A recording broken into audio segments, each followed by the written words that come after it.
Well, we want to welcome you to another Marcia Weeks show. We welcome the members of the loyal opposition, and we welcome all of the other guests that are joining us tonight, wherever you're joining us from. We would certainly like to know where you're going to be joining us from. If you're joining us from the United States, Canada, South America, Europe, England, Australia, New Zealand, Singapore, Japan, China, we would like to know. If you're not joining us from Barbados, just let us know where you're coming in to hear from. We'd love to know that. So welcome, welcome, welcome to this another great show. We're anticipating a great night. We have always had some very, very good information shared here. I'm amazed at all of the information that has been shared, and the persons that have made themselves available freely to be able to do that and to educate us and to alert us to some of the things that are facing our country. So we want to welcome all of you. Some of you have been on here since 9 minutes after 5. Tracy Barrow, God bless you. And David, 29 minutes after 5. You definitely want a front seat. Don Reed and Mervyn Morris, I hope, or Marius. If I got that wrong, David, please forgive me. Mervyn, please forgive me. That's a part of what I believe, forgiveness. Sandra Calendar, good evening. Yes, we're looking forward to another really exciting and enlightening session this evening. Marcia, and I heard Marcia talk about that's her namesake. Marcia, good evening to you as well. Loyal Daughter 66, keep the pressure on. Change is coming. I like that. Opposition, keep the pressure on. Change is coming. Freedom is at hand. Keep on keeping on. I like that. It's really good to have you with us again this evening. Heathcliff and Erwin Nurse, Diana Seeley. I'm going to just put that. I realize that as with Nebuchadnezzar, there comes a time when people are asked to bow or given to some man-made image. I also remember him too, Diana, when he strolled upon his palace balcony and claimed that everything that he saw in his kingdom was by his doing. And I remember what God said to him, shut him down and sent him to eat grass like an ordinary animal to help him understand who God really is. And I'll be touching on this matter of God in this show from my perspective very clearly, and I'll be sharing that with you as well. So good night to Gel Bits and Zaire Campbell and my goodness, Clive Osborne. Thank you, sir. God bless you as well. Great to have you with us. Of course, Dr. Ferdinand, great to have you too. That's me. Hurricane Writer, Tony Paris, good night to you as well. Sir Alfred Benjamin. Sir, I just want to say thank you for being with us every single time we're on. I really appreciate that. You and Adrian really committed, and many of you, every single show. But you're coming out of Brooklyn, New York. I can't remember where Adrian is, but I'm sure he's going to tell me when he comes on. Emerson Bab, Wayne MacD, Austin, far away. I don't know if that's anything to do with I can't remember that movie character again, but Far Away Land, I don't know. Good evening to you, Far Away. Oh my goodness, Ricky Pender, good night, Barbados. Yep, from Toronto. Yes, Toronto. Ricky, I remember a few visits to Toronto. My sister used to live there at one time as a vice consul of Barbados to Toronto, and I was there once or twice. A beautiful place. Great to have you with us again tonight. Born again at 48. Blessed night to you too. God bless you, Tyrone Nurse and Oswald Newton. Now, you get into this name calling, and if you miss a name, boy, people get really upset. But there's so many of you. There are already 284 people on the show. I am not going to be able to call all of your names, all right? So I can give a big shout out to every single one of you. Oswald Newton, Mystic Angel, Anthony Oliver, greetings from New York City. God bless you, Anthony. Really great to have you on. Monica N, Sandra Franklin, Everton Hunt. What's that? Nat Grant. I thought it was not Grant, but it's Nat Grant. Amen. Good night, the government of the Barbadian people. Wow, that's an interesting way of looking at it, Nat. Thank you. because you don't run a campaign to become the opposition. You run the campaign to become the government. That's a good way of looking at it. Thank you, Nat. The truth. God bless you as well, Judith and Clark. Really great to have you. Glenn, my good friend. It's so good to have you. I've got to connect with you sometime, find out how Asquith is doing. We've had some exciting days with the Monaro 350 GTS, the Cooper S, and the Escort Twin Cam, and I know you'll remember those machines, Glenn. Owen Hines, and yes, the Marcy Week show is the most exciting show coming out of Barbados. Why, thank you, Sir Alfred Benjamin. Thank you so very much. Good night to you too, St. Ches. But Alfred, thank you so very much. I'm sure Marcia would be pleased to hear it. I know she doesn't like her to, for her to be the only person to be highlighted, and I understand that, but she is the genesis, the originator of the show, and we respect her deeply for that, deeply her convictions and her desire to see justice and truth and equity, righteousness, that will exalt a nation and that will bring God's blessings to a country. So we're really grateful for all of you that are joining us tonight. We're up to 342 already. We want to try and break the 1,500 barrier tonight. Okay, let's go past the 1,500 barrier tonight. So share. Make sure you get out there. I know Dave is going to run. He's going to run that ticker across the bottom concerning our views being expressed on the show.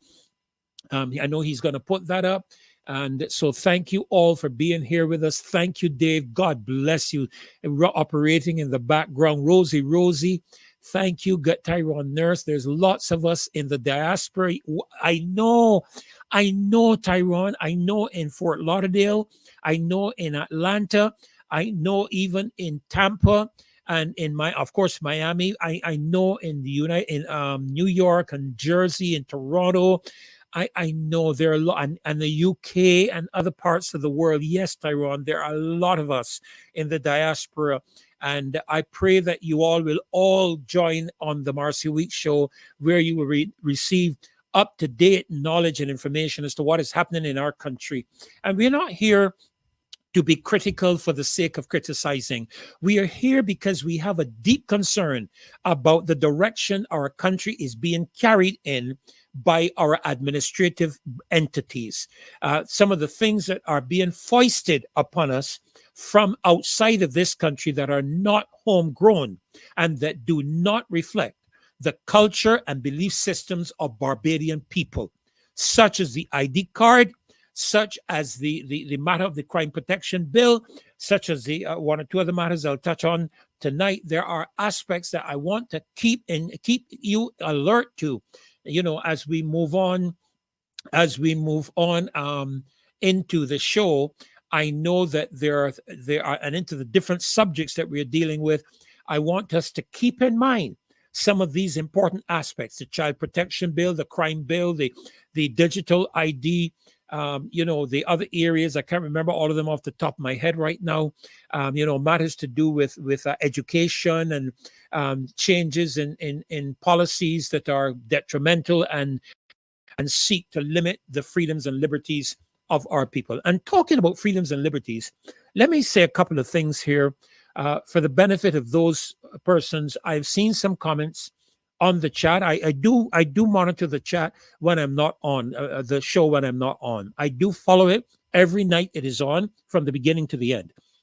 And because you may every now and again see a comment from me, but I do follow it. I do have a lot to cover in terms of ministry and family and so on. I've made a commitment to put my family first in my life at this stage in my life. Before, I used to put the church and everybody else before my family, but the most important people to me right now are my family. Of course, the most important person to me apart from Jesus Christ is my wife, a wonderful woman, Julia, a gem, a real gem to me. I will exalt her highly as a woman of God. And I'm not saying a woman of God to be religious. I'm saying a woman of God out of character and out of personality and out of her passion and desire to assist and help people that are in need. And I am thankful to God for her, the gift that she is to me. And I thank God for the great, great children that we have, 3 of them and 6 grandchildren. But my primary commitment now is to them. So sometimes because of that commitment, I am unable to actually get onto the show. But when I can, I will come on apart from Monday nights. All right. So just so you know, I am not abdicating anything or running away from anything. That it could never be true.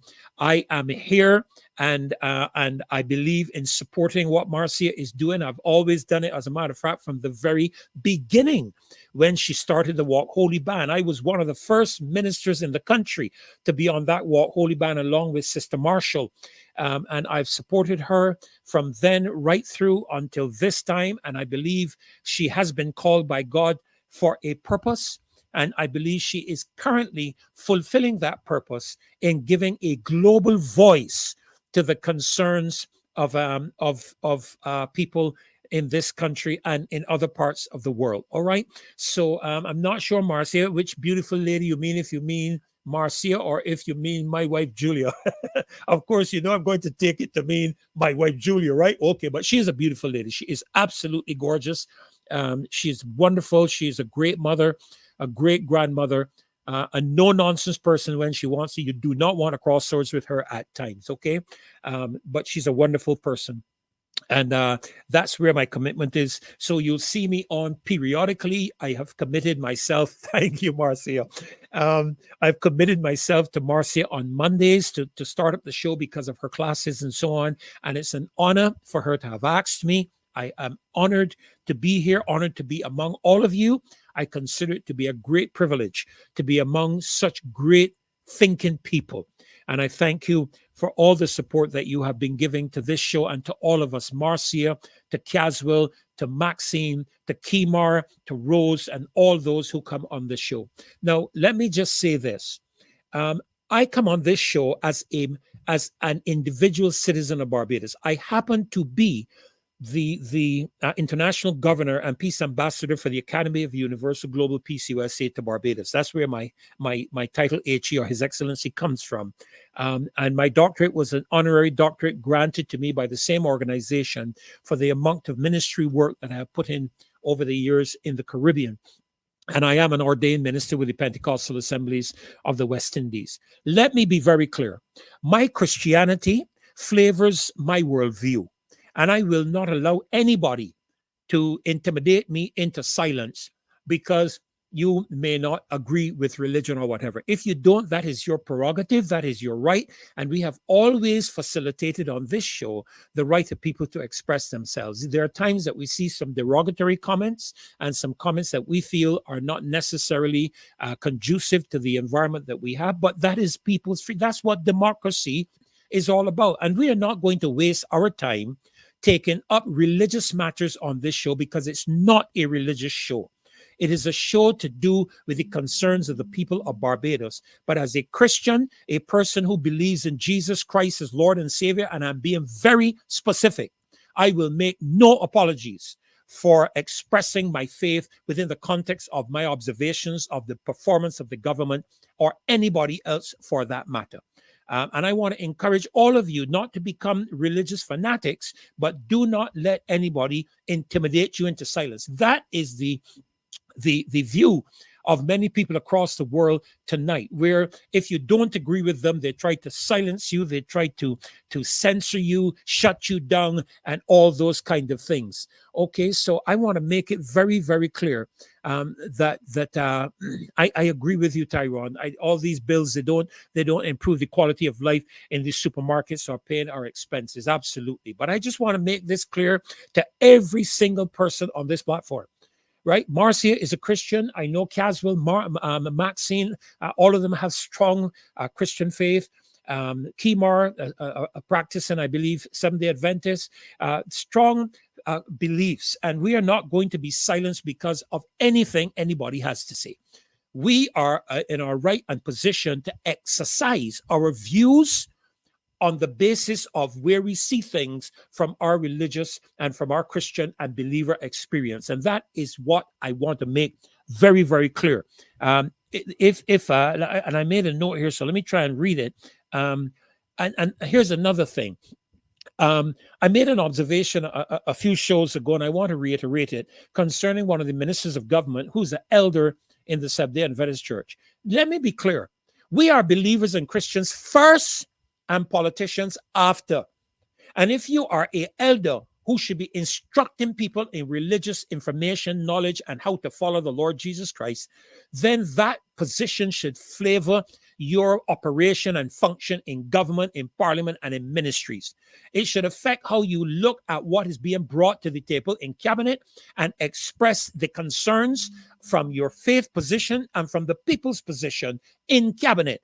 The opposition should be in cabinet as well, because there are things coming to the forefront that I refuse to believe that every single person in cabinet says amen and hallelujah, glory to God on all of them. Good gracious. Even in church, we don't get everybody agreeing with everything that we are saying. I don't believe it's happening in cabinet. I believe there are people in cabinet who are under the spirit of intimidation, which is what we in the church community call the spirit of Jezebel, who are not speaking up because they are afraid. That, incidentally, is called a spirit in the scripture. God has not given us a spirit of fear.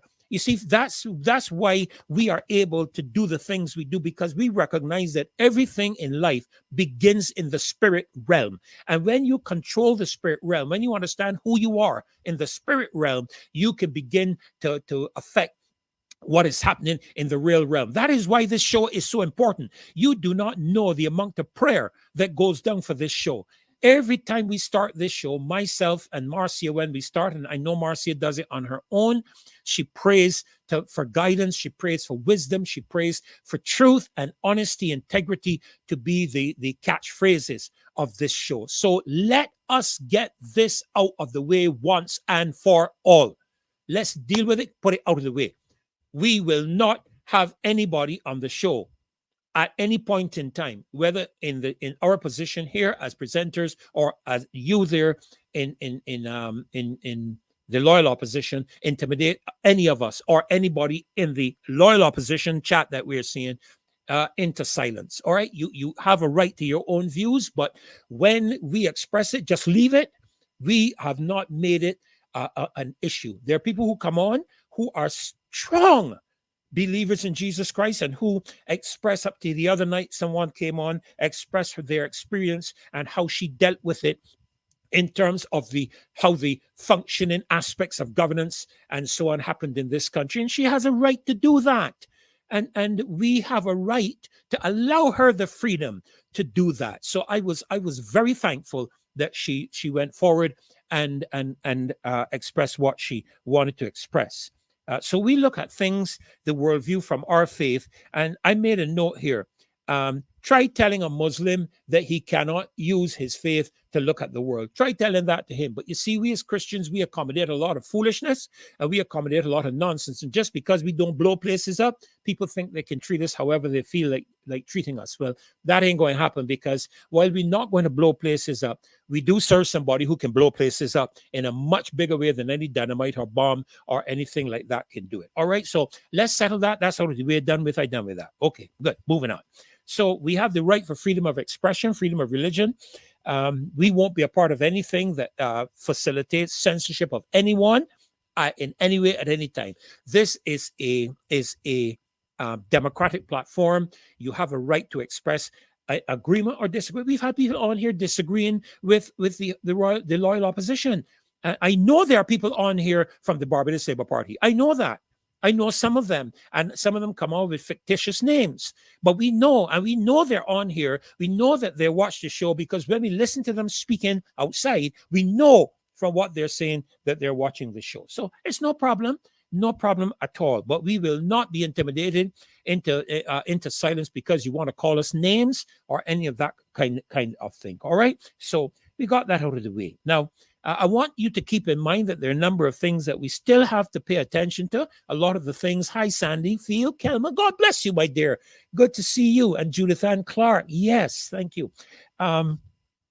There are some things we still want you to keep in mind while we're rolling on. You know, as I mentioned, the ID matter.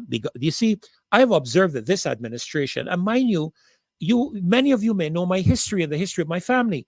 My mother was a member of the National Executive Committee of the Barbados Labour Party on Tom Adams. She was the person, I believe, who spoke so highly of Owen Arthur and put forward his name or something of that sort. I don't remember the details when it comes to him running in St. Peter. And she was an educator and yet a politician. My sister was a career diplomat, vice consul of Barbados to Toronto, Canada. My brother was a senator. He was in the Senate.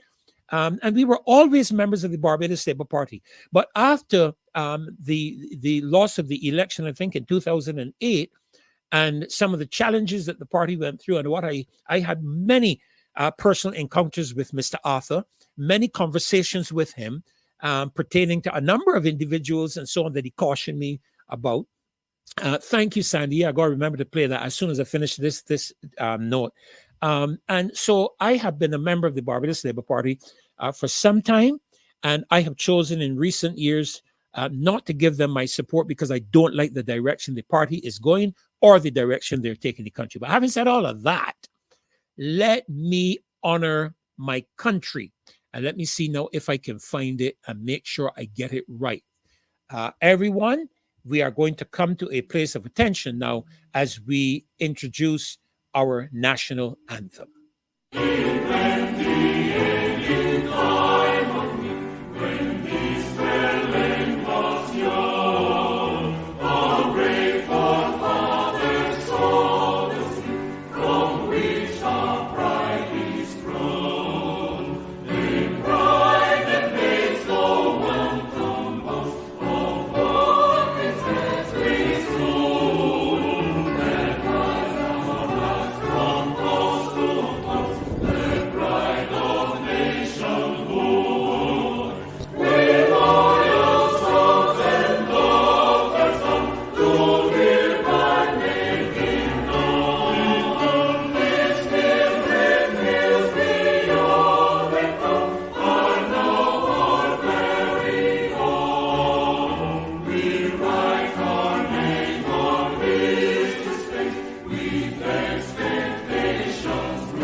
Well, thank God, thank God. You know, I had to stand to attention there for this playing of the national anthem. I've learned many years ago that that is a respectful thing to do. And so we stand to attention. You know, while the anthem was playing, I made a note that when it speaks of the pride of nationhood, you know, I saw the image of the Right Excellency, Mr. Barrow, shaking the hand of that person that with such pride in his face. And this is what we're fighting for. We're fighting for our pride of nationhood. That's what we're fighting for. We do not want this country to be infiltrated by every other nationhood's view from around the world. We do not want that. We are not interested in the perpetuation of somebody else's pride of nationhood. We have our own as an independent now republic. We have our own, and I am is the word what was admirative? I don't know. I admire. Let me put it that way. I admire the African countries that are taking a stand against all the infiltration from places like Europe and the United States of their morals and their processes and their culture that has no relationship whatsoever to their countries. And if we are going to be taking our relationship with Africa seriously, maybe we need to start standing up alongside of them in that manner and not allowing all of this rubbish that we're seeing every day being brought to us from other countries around the world, right? So, that really strikes me, and I am so pleased to be a part of Barbados, a Barbadian. I'm a very proud one. There's a good aspect of pride and there's a bad aspect of pride. I'm proud wherever I go to tell people I'm from Barbados. I sing around the world. And people are amazed that I come out of, they've never heard people sing like I do. And I guess not. By now, I guess I have to accept the fact that God has blessed me with a phenomenal capability and talent. And, people know I'm from Barbados. And when I served with BS&T Motors with BMW, and I was the person who brought the BMW brand to the country. And alerted them to Barbados. And when I stood in the boardroom of the Four-Cylinder building in Munich, and, we were talking about all the different things to do with Barbados. I carried up a ton of information. They were asking me, well, where's Barbados? And in the boardroom, I turned around in my chair, looked at the world map, because they had a world map on the wall. I looked at the world map and we were not there. And so I got up and took my pen, 59.1 degrees and 13.1 degrees. And I put a little dot and I said, sirs, this is Barbados. And it's exactly that size, 166 square miles, and I had the privilege of bringing the brand to the country. I was awarded a certificate of successful implementation by Barbados Shipping and Trading for doing that. So I have a lot of BMW grandchildren all over and great-grandchildren all over the country, but God blessed me with the opportunity to do that. I was very thankful for that, so I am happy to be here with you tonight. And I see my good friend, Mr. Caswell Franklin is in. I'm just going to bring him in for a couple of minutes. Caswell, God bless you. Good to have you join me. Yes, good night. It's good to be here. Yeah, you're good and loud. Let me see if it's my headphones I need to turn down. But, no, it's my mic. Your mic. I tell you, you really got it ringing tonight. I tell you, no nothing tonight. Why, it's bang on. But we'll be having Rose on in just about 2 minutes to do a presentation for us on education. But I was just sharing some preliminary stuff. I watched the estimates today, and I must say that I was somewhat pleased with the maturity and of the display and representation and responses of the Minister of Tourism, the Honorable Ian Gooden Edgell. I thought he didn't do too bad a job in the attitude and in the manner. There will always be the cut and thrust of Parliament, but I thought generally he was quite polite and he was quite informative and so forth. I know there are issues that we will deal with later in the platform, but I'm looking for Rose to come on. I think she is first on our show tonight, Caswell. I think she is first on the show. Let me see. Yeah, she should be on in about 1.5 minutes. Now, listen, I am hearing you cutting things back there on the plate and whatnot, and you can't come on the show with me and don't share it. So if you're cutting things on the plate, let me get my share. Okay. I'm very sorry, but that share is halfway down. Oh my goodness. Caswell, why don't you greet the people just before Rose comes on and just welcome them and introduce yourself to them tonight. All right, good night, everyone. As I said, I'm happy to be here. I'm happy to be sharing with you because there are lots of things that we need to get into in this country right now, because Freddie was talking about what's happening in African countries that are standing up. We are African people mostly, So let me take the Take a cue feather. from our Yeah. because we have a situation in this world right now that the Europeans, what they call the first world country, they but they have no distinction between men and women, and they wanted to export that behavior throughout the world. Africa has stood up. We are not, but that is not our culture. Yeah. That is not That's what correct. we are used to. No. People will call me homophobic or whatever. I am not any phobic at all. But what the problem is that people are trying to impose their values on us, and we must accept them, or else. So, and the government is leading the charge. The government of Barbados is leading the charge about with this bad behavior, and the people who employ this government, us, have to tell them, you have crossed the line. You know, we know a man, and we know what's the difference between a man and a woman, and we know the purposes of the both sexes. And I keep telling people all the time, I will support that type of behavior when two rams get a lamb. And I'm not seeing that happening. And I used to keep sheep from the time I was a little boy. First gift my grandmother gave me on my father's side was a sheep. I've been keeping sheep from the time I was at primary school. And I've never seen two rams hook up and get a lamb. So why should two men hook up and they can't get a lamb? But our first thing is Right. procreation. Yes. Sex is about procreation first, pleasure after. Now, if you get pleasure from that, that's your business. But you're not going to procreate. And if you can't procreate, then something is wrong. I'm not saying that a man and woman will not be able to procreate for some reason or the other because they might have some problem in doing so. They might not be compatible for whatever reason. They might be not fertile. But men and women generally do that. I've never seen a situation where man and woman,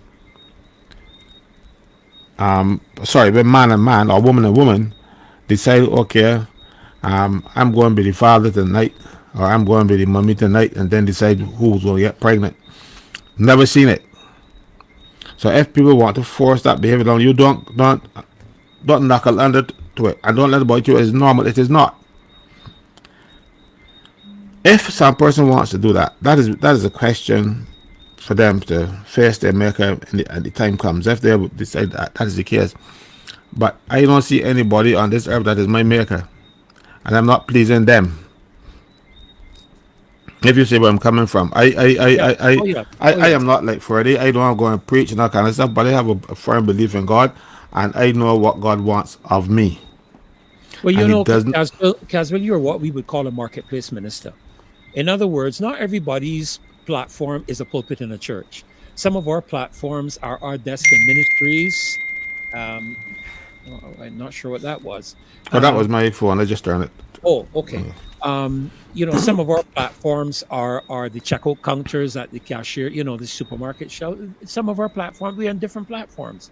Unfortunately, people have interpreted the church to be a place they go to and a building they go into, when in truth and in fact, the church is who we are. You're the church, I'm the church. And we have our different roles. I think the Apostle Paul, when he talked about it, talked about the body. Not every one of us is an eye. Not everybody's a nose. You know where I'm coming from? Not everybody's a mouth. Not everybody's a little finger. You may not think the little finger is important, but there are times that you need the little finger. And when you do need it, thank God it's there. Not everybody's an elbow. We're all different. And this is where the respect needs to come, within the context of our society. If you want to do that, I'm not going to judge you. I keep telling people Yes, yes. that is not my job, and that's judgment is mine safe. For I heard that somewhere already, and I something to remember something, but it Vengeance. didn't say judgment. He said It says vengeance. He said vengeance is mine. But yeah, judgment is also his. He's the his. one who deserves that. And what I'm gonna tell you, he has not delegated that function to me. Right. Absolutely. I am not supposed to be your judge. So if you do that, I am not going to judge you. But at the same time, I'm not going to join you. Correct. Correct. I am. You will still be And my. You will still be my friend, but I'm not going to bring you home for dinner. yeah, and I'm I'm not not going going to to. endorse you. You know, I'm not going to hug you in the street and give you a kiss. I'm not going to do those things. But at the same time, you're a human being. You have your human rights and all kind of stuff, and you have your God-given rights to live in this society. I have Yeah, no problem with that. It's just that if absolutely. you have, if you want to go that way, go That's your along choice. without me. Correct. I am Correct. not going to condemn you. That will Correct. come later, you know, and And not it will by come me. from, and it will come from the person who has a right to do it because of the fact that he created male and female. That's the position, you know. I don't know if you saw recently, Caswell, there was a video somebody sent to me of a presentation that a minister of the government of Uganda or Ghana. Um, I stand to be corrected. One of the two of them made in the United Nations that silenced Security Council. That's how it's. He silenced the Security Council for 6 minutes in terms of addressing the matter of gender and sex. And absolutely, you know, we are not going to condemn you. Our role, as I said, I made a note here. We are not ashamed of the gospel of Christ because it is the power of God unto salvation. So we'll preach the gospel. We'll tell people how good it is to come into a relationship with God, how important it is, how it can affect your life, how it can add value to your country, how it can improve the morals and values of your children, how it can keep them out of prison, how it can keep them away from drugs. We will engage with that. But at the end of the day, even God Himself allows us to choose. And if we choose to go the direction that receives His judgment, so be it. And if we go the direction receive His blessing, so be it.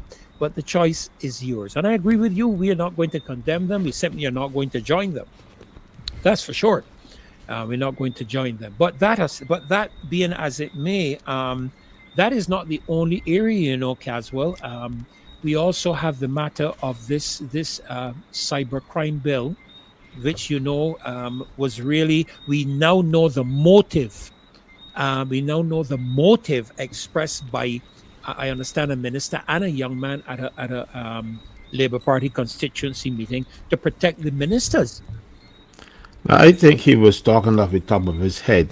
It is more. It will do that too, but it is also sweeping the world like the jabs because Britain just had a similar bill. Yes, Canada is now debating one very similar, except that Canada put more rights in theirs and put safeguards for the people. We have none. All we have are punishments, even for telling the truth. And I think our government thinks the way to govern is to lock up everybody. They have passed more laws and increased more fines and put more penalties in place for any other body or any other government in the history of Barbados. Their role is to fill Dodge prison and keep it filled.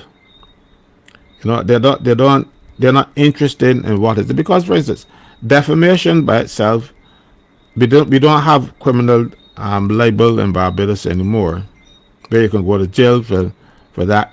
But they have reintroduced it under this bill, where just like Sierra Leone did the same thing. So we are following pattern. We are not doing anything that comes from the minds of the people of Barbados that governs us in the way that we should be governed.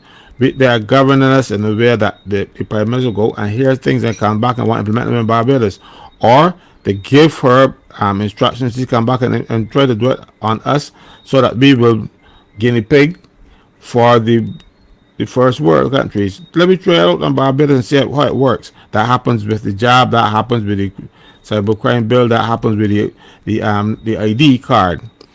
But a lot of those things people think are conspiracy theories, but then you would hear the truth coming out a little at a time.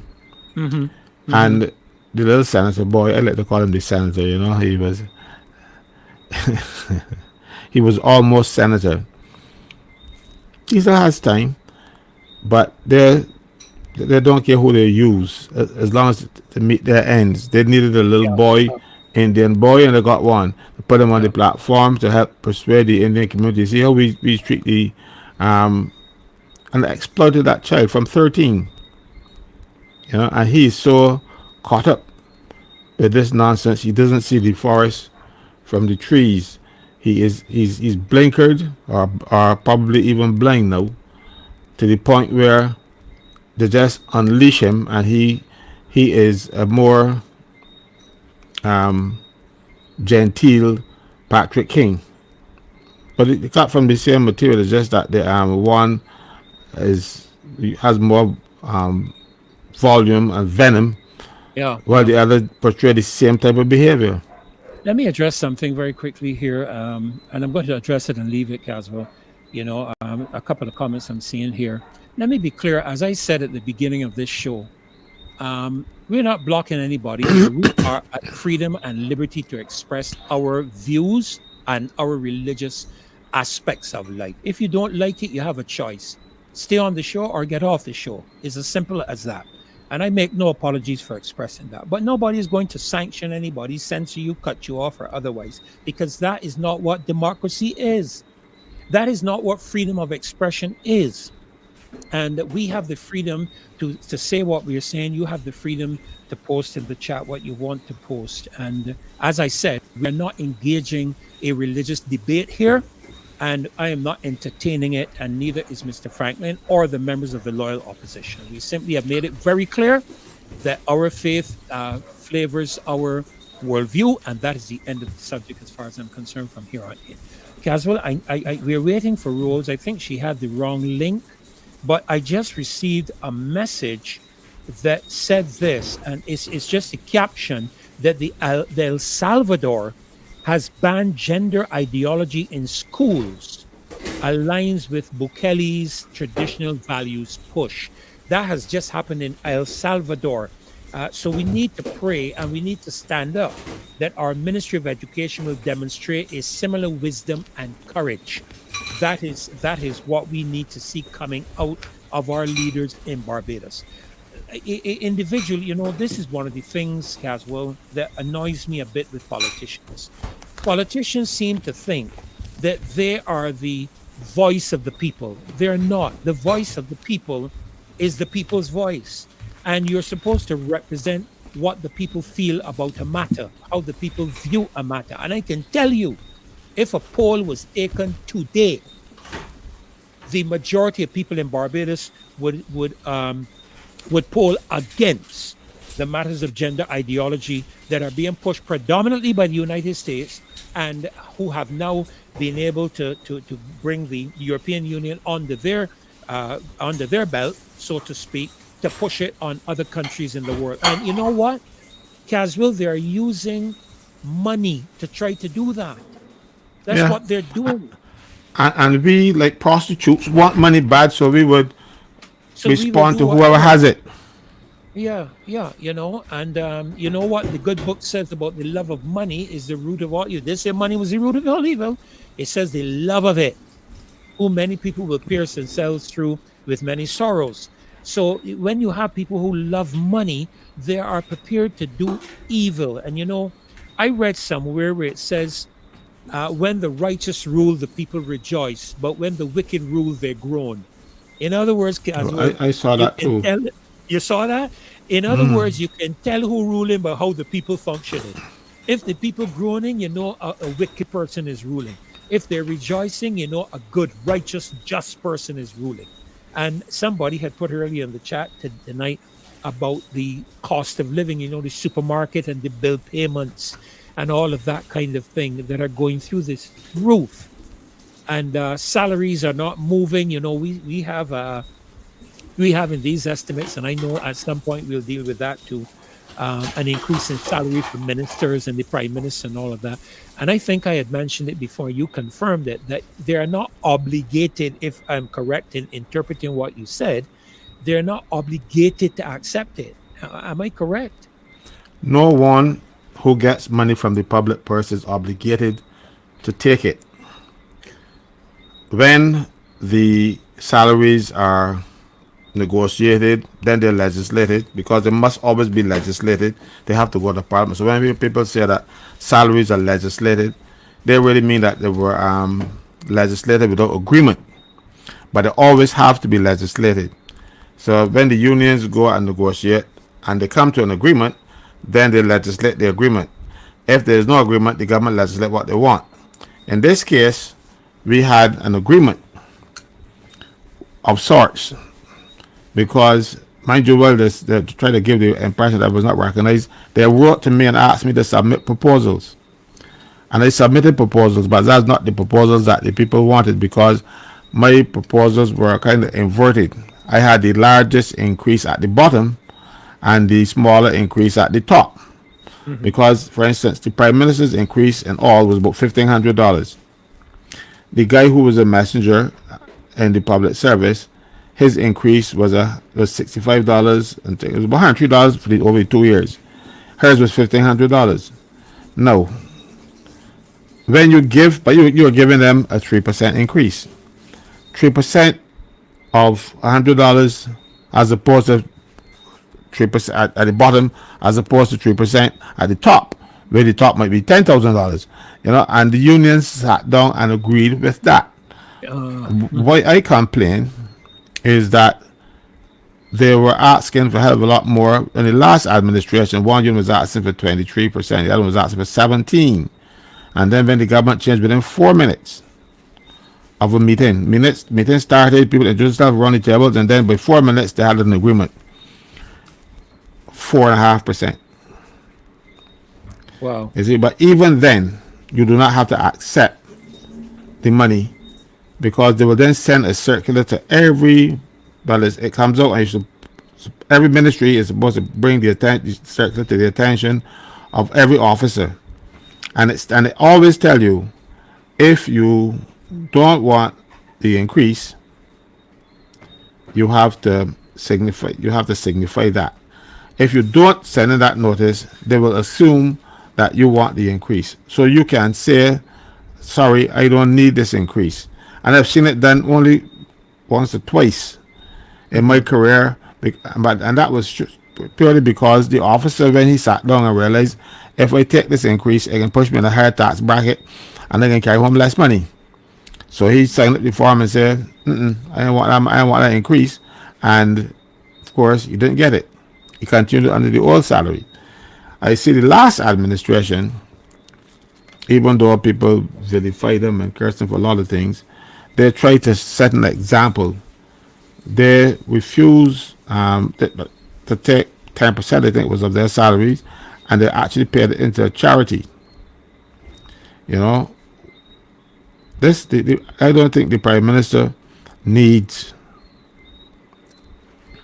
that increase. I don't think, or anybody in her cabinet needs that increase. They might want it because as you just said, the love of money, and you can see how evil this place is getting. But I really don't love it. I might like it a lot, but I don't love it. No, just so that the people will know, because I have announced that Rose is coming in. She's having some difficulty signing on. We don't know why. Maybe she's being blocked. I don't know. But she is having some difficulty signing on, which is why we haven't been able to get her on yet. And I'm hoping that she's able to make it on very shortly, because we do have a pretty packed program tonight, and I do expect Marcia to be joining us soon. And of course, once she comes on, we will just step back a little bit and allow her the privileges of her show.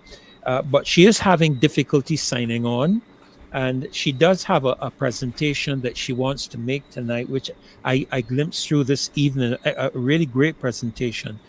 So hopefully she'll get on very shortly. But I just want them to know, because we did announce her coming on, but she's having a real challenge with the links and that type of thing. She does have the correct link, I understand, but for some reason she's having a bit of a problem.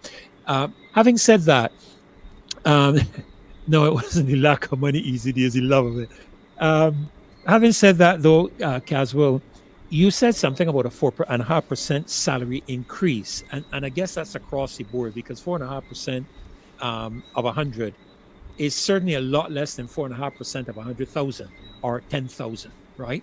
But let me ask this question from the standpoint you're a trade unionist, and of course you're always negotiating for salary changes and those kind of things. How does that salary increase percentage compare to the increase of the cost of living in Barbados? It is supposed to match it, but it never does. It hasn't done so since, I think, before when Arthur's time. The public servant salary now, if you look at them, they're no better off than they were back in the 80s, because the salary increases never kept pace with the rate of inflation. But because when Arthur give you increases, but give 2% and 3%, that kind of stuff, and it didn't work for the people at the bottom particularly. Uh-huh. Right now there is a move for people to get the salaries regraded, to reevaluation of the jobs in the public service to see how much they're worth, and that will take a while. But at the same time, we need money now. Yes, yes. And and because people have been messing around with the relativities in the public service, you will see the problems where once in time teachers and nurses and police used to get roughly the same amount of money. When you start out as a policeman or you start as a nurse or a teacher, everybody got the same. But the teachers over time, because they were better at negotiating than the rest of the public service, and not because they were great negotiators or anything, but they had more power, and they said if they didn't get the money, we can strike, or we can pull out, we can teach the children. So teachers, for instance, got a lot of things that in some instances I believe that they shouldn't have gotten, because we have situations in Barbados right now where people, if you're a graduate teacher, you get more money, but you might be a graduate in history and teaching maths. So it really doesn't work or make sense. But because they had the clout, you see, and that is what happens with unions all the time. Right now, we are no longer in this voluntaristic system that people keep talking about, because now we have laws to govern the way we do things so you're not volunteering and negotiating much, and the unions have, the majority of them are trying to stick to that old system while we have legislation to govern the behavior. And they're not successful, so the people are leaving, because, like for instance, the Employment Rights Act, if you fire a person unfairly, you end up paying some money. And a lot of instances, once it was, right now we have unfair dismissal, but we had wrongful dismissal. Now we have both still existing, but it is easier to claim for unfair dismissal, because if you breach the statute, if you breach the law is the Employment Rights Act or whatever act you're trying at the time, if you breach the act, automatically that is unfair. But with the wrongful dismissal, it was a system where you had to, if you breach the person's contract, and a lot of instances, people will tell you that they can give you 2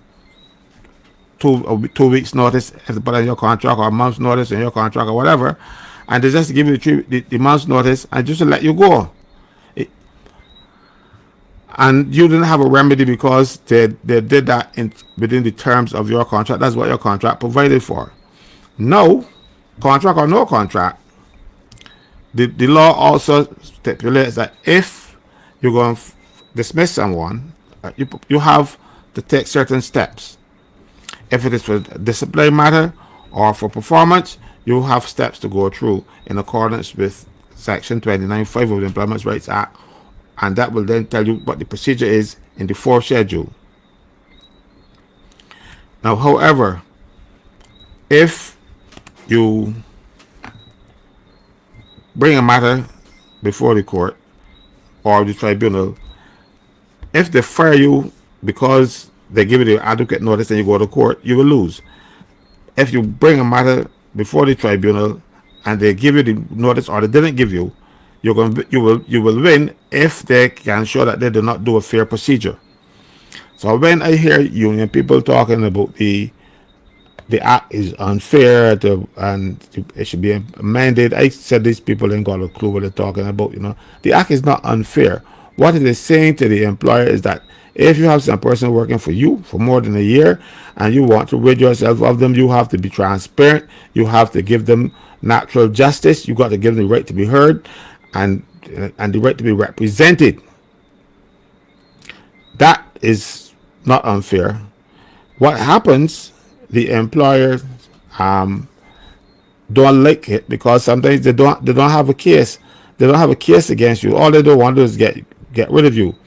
Because one time they used to give you three warnings for nonsense and then fire you. And people say, oh, you have 3 warnings. Now, if those warnings are not tested, meaning that you have a discipline, you didn't go through any discipline process, you're going to have great difficulty trying to use those warnings now in a situation where you can try to fire somebody under the Employment Rights Act in place because you could give a fellow warning. The information inside the warnings might not have been true, but you give them nonetheless because you want to build up 3 warnings. It don't work like that anymore, and I see people do it because I've had a case where a person gave the employee 3 warnings the same day. 3 warnings the same day, and then say big you 3 warnings so they're gonna fire you. It has become that it became that ludicrous. Thankfully, we have the Employment Rights Act. Unfortunately, we have the unions and the major ones refusing to get familiar with it. And as a result, they hear the employers think it is unfair. Like one of the aspects of unfair that they talk about. If you want to reduce the workforce, let's say, by more than 10%, 10% or some significant number, I don't know what that is, but if it's some significant number, you have a process under the act to perform. And if you don't go through that process, the dismissal is unfair no matter what you do thereafter. Right? So I had a case once where this guy fired the young lady, and they didn't fire her because of any bad behavior at work or performance issues. It is just that they were involved, and at the end of the day, the young lady decided, well, look, I can find a new fella, and he being the boss didn't like it, and he fired her. I tried to explain to him that was not a good reason for firing anybody, and that getting horn is not an offense for which you can be fired. I told him I got horned already, and I know I could remember when I see the person, I used to get butterflies in my stomach going fluff, fluff, fluff, fluff, fluff. But you get over it. He wouldn't listen, and I told him that his lawyers told him that, and he fired the lawyers. At least 2 lawyers he got, and the lawyers agreed with me, and he fired them. So he went then to another person to represent him, and they say, oh, it was only one person, but he had 8 employees. So if you fire one and you call it redundancy, you have to go through a process because you are firing more than 10%. Because if you have 8, one is more than 10%. So you got, and they try to argue, oh, the employer is small. So no, follow the law. And I think that is one of the bases of which I won my case, because he did not follow what was required in the law. If it's more than 10%, you have to do consultations. The consultations start about 6 weeks before the actual dismissal. Yeah. And people then think, oh, we can give you 6 weeks pay in lieu of the consultation. No, you must give the people 6 weeks notice. Yeah. Again, I want to tell people here that you're not wondering why I smiling so much. I don't know. I know you want to get horned, so You see what I mean now? I don't know. I don't know what that means because thankfully, the good Lord kept me from all those involvements in my early days. I was a automotive fanatic, rallies and races, cars were my thing. And then when I started to pay attention to these other elements that appeared on the horizon, I met my wife, and from 10 years old, Tikazo, and you're from 10 years old, and went through my life and gave my life to the Lord, went into church and so on, and then we met. And to make a long story short, we are now 3 children and 6 grandchildren on in life. So I'm just laughing because I don't know what that stuff you're talking about means. I know what it means, but thankfully I mean from experience. Well, don't try to get the experience. Remember the Prime Minister said, "Bears man can't take a horn." Remember the Prime Minister said that. So, No, not at all. and but seriously though, Uh, one of the things I want people to know from this process tonight is that when the employer now gives you notice, pay in lieu of notice, the Employment Rights Act frowns on that. yeah. Unless you agree Yeah. to take the notice, the Ah, pay in lieu of notice, it's unfair. okay. So I can right I now put you on under warning. the I can put you on under warning because I see Rose has finally made it on. So right. your final comments on So that here. let me finish that. Yeah. Yeah. So under the old system, they could give you pay or pay in lieu of notice. The Employment Rights Act Section 22(6) suggests that you have to give consent to take the pay in lieu of notice. Right. So if you don't give that consent, the dismissal is unfair. So anyhow, let me get Rose. We could always Yeah. end up with this Let's Employment Rights Act thing another time. because she's half an hour late coming in, not because we're not criticizing her for her lateness or anything. She has some real difficulty getting into the platform, linking in. So No, Rose, no, are no. you But hearing what us? happened? What happened is I took up a lot of her time that she should have gotten, so she could take up some of mine. Yeah, that's what we plan to do. We plan to So which will work out. So yeah, she can do her presentation. yeah, I absolutely, always enjoy Rose's presentation, so absolutely. I'm not going to deprive myself of them. Not, no, sir, no, sir. Rose, oh, good. There you are. Oh, so good to see you. So good to see you. I have to say, we missed you. We missed you. Yeah, just go ahead and greet the folk, and then we can roll into what you want to share with us tonight. I know you're trying to get your camera. You got my head turning, though, because 1 minute I'm looking at you that way, and next minute I'm looking at you that way. And And yeah, you're right. yes, You're I am on my cell phone. I've been having challenges Oh dear. Let's getting go into to the.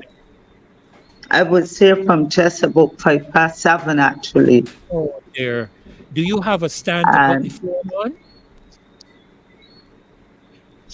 I am still having some challenges here, even with the cell phone. I don't know what's happening.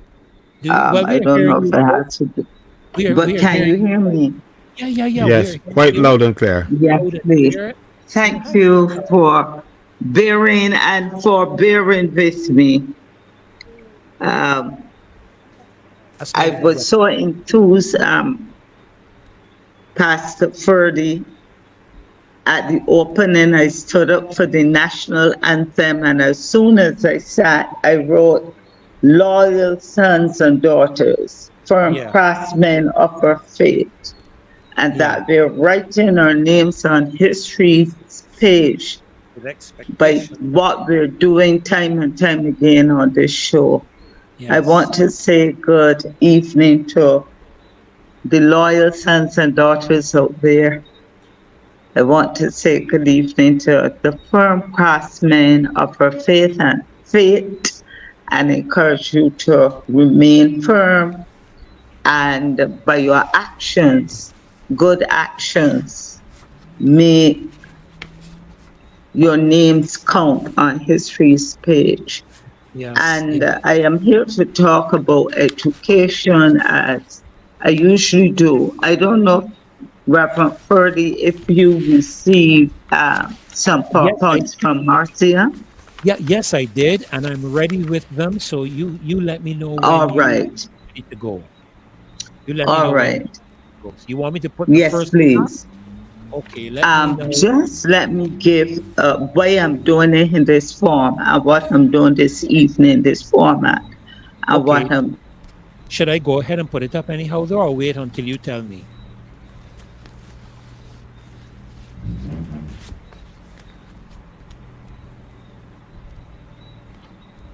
And Rose, your volume is gone. Yeah, she's on her phone, so she may be having some challenges on the phone. You can hear me? Now Yes, we we hear you can. now. Mhm. Yes, yes.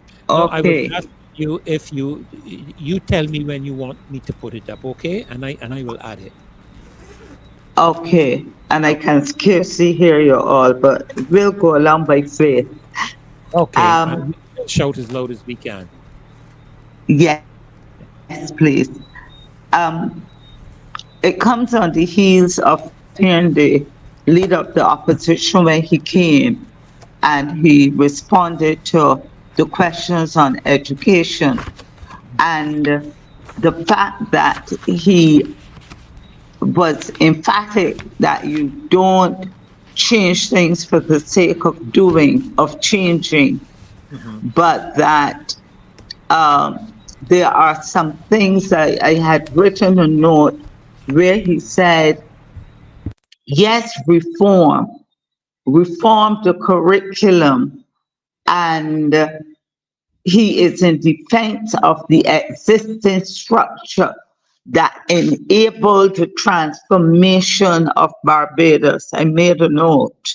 Hmm. Hmm. And we are talking about transformation of Barbados, but it must be strategic, it must be sensible, and it must be relevant. And so it takes me back to before Mr. Thorne spoke. I was at a function a couple weeks ago before, and I had the privilege of meeting someone I admired from a distance, his contribution to education, his historical recall, his analysis on education. He's now retired. I always wanted to meet him.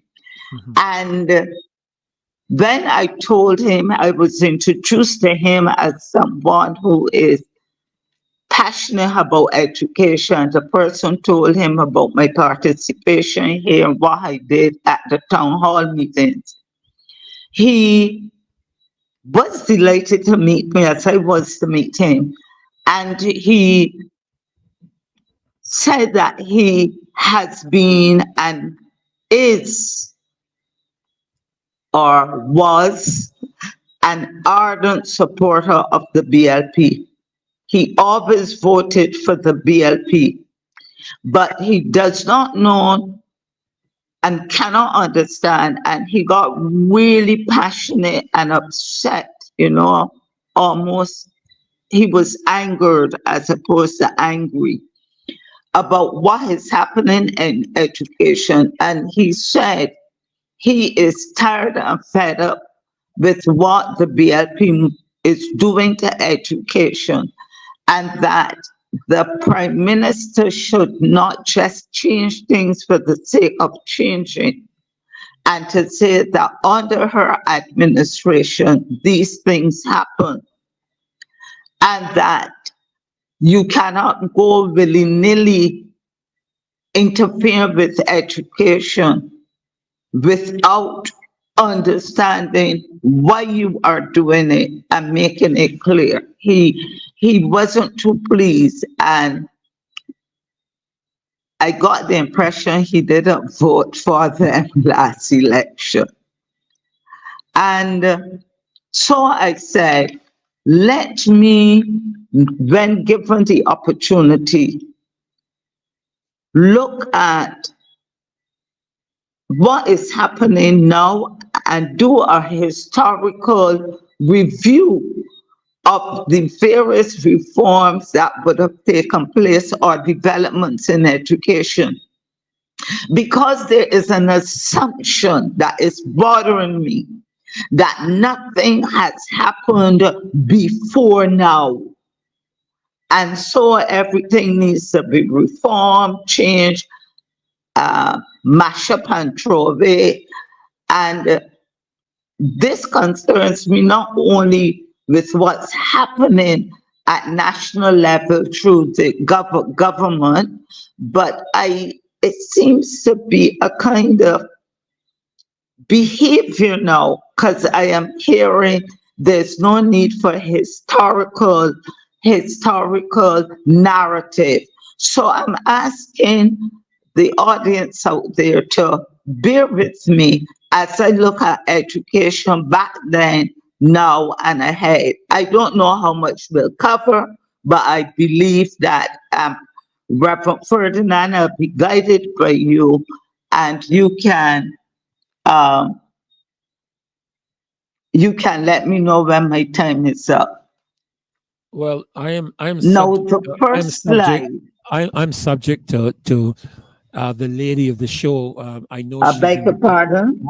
I'm subject to the lady of the show, and I think she's in the back office. And so when she tells me time to roll on, I will give you the nod. Yes, please, and I would oblige. Can you read this for me, because I'm having difficulty seeing it on this small screen? Can Okay. you read that for me, that slide, Pastor Ferdinand? Yes, I certainly can. It says education, a present day phenomenon. A present day phenomenon.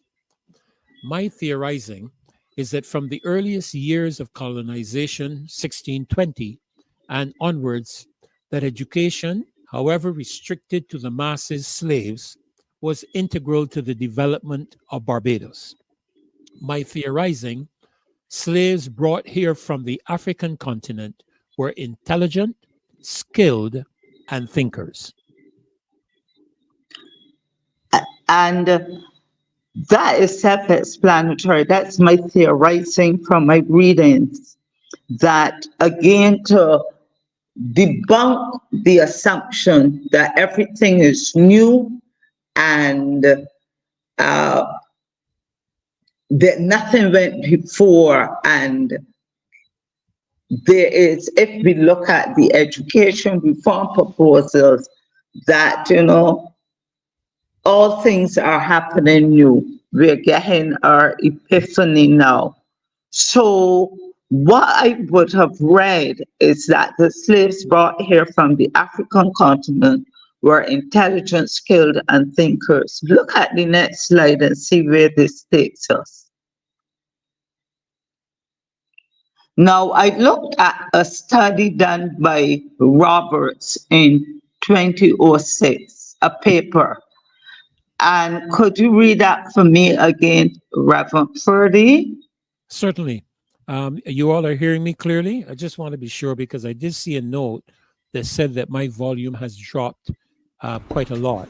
Yeah, but I'm hearing you well, though. Okay. Yes, please. Okay, good. Roberts, 2006, shows that slaves did not spend the majority of time in restricted roles cultivating, harvesting, and processing sugarcane, the island's most important cash crop. Rather, slaves involved in various activities and in multiple roles, raising livestock, fertilizing soil, growing provisional crops, maintaining plantation infrastructure, caregiving, and various other tasks. One notable soil management technique was intercropping, planting subsistent crops between the rows of cash crops, which demanded of the slaves skilled and experienced observations of growing conditions for efficient land use. And this, thank you very much. This should show us that those slaves who were here were skilled, intelligent, they didn't have university education, but they were able, and look at that one, the soil management technique, intercropping and planting subsistence crops. This shows that education was evident, that the white colonial masters didn't have the skill, but we had skilled persons working on the plantations, though enslaved. And because of their skill, we were seeing a Your volume is gone again, Rose. Barbados. Okay, you're back. You're back. Can we look at the next slide?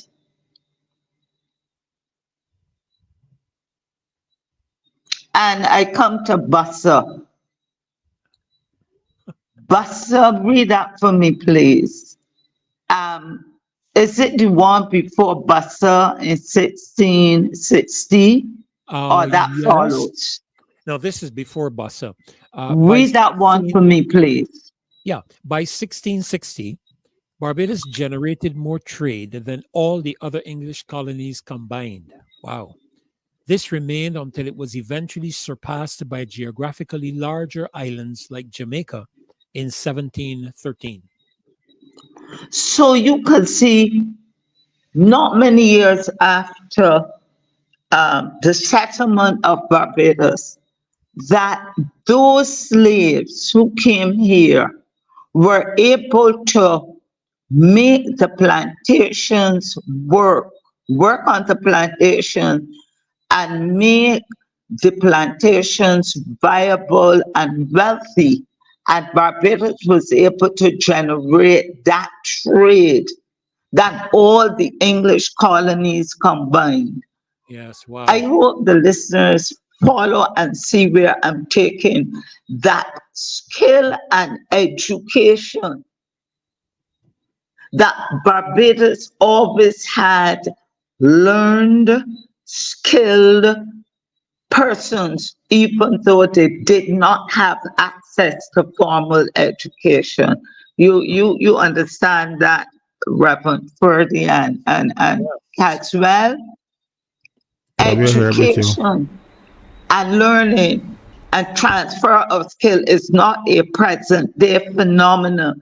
Way back in the 1600s, there was evidence of the skill and combined with the know-how and the understanding that made this nation strong. Let's look at the next slide, and I come on to Bussa, and I found it fascinating. Could you read that again? Sorry to put you through this, Pastor. No, that's fine. I'm learning so much, and I thank you for the opportunity and the privilege of reading all of this. Bussa was born a free man in West Africa of possible Igbo descent. Records show a slave named Bussa was a ranger, that is, a driver, a head officer among the slaves on Bailey's plantation in the parish of St. Philip around the time of the rebellion.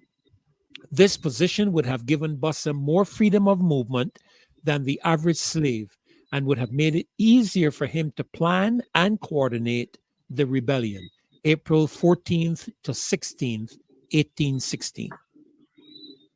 Now, would this, what we learn here about Bussa, would suggest to him, to us, that he was intelligent, he was insightful, he was analytical, he was aware of his environment, he was aware of how to use information gathered from his environment to bring about a change, which led to the Bussa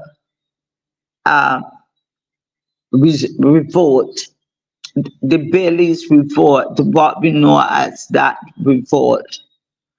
This suggests to us, again, that Barbados has always had thinkers, people who use information for change.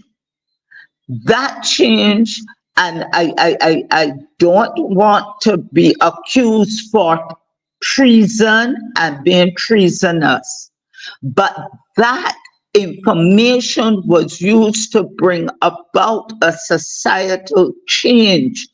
A man called Bussa, as it is noted in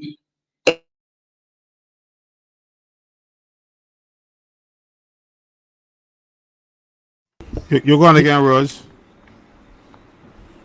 Yeah, you're cutting out periodically. Just periodically for a short time, you're dropping out. Caswell, we're going to have to lobby for a computer and a microphone for Rose.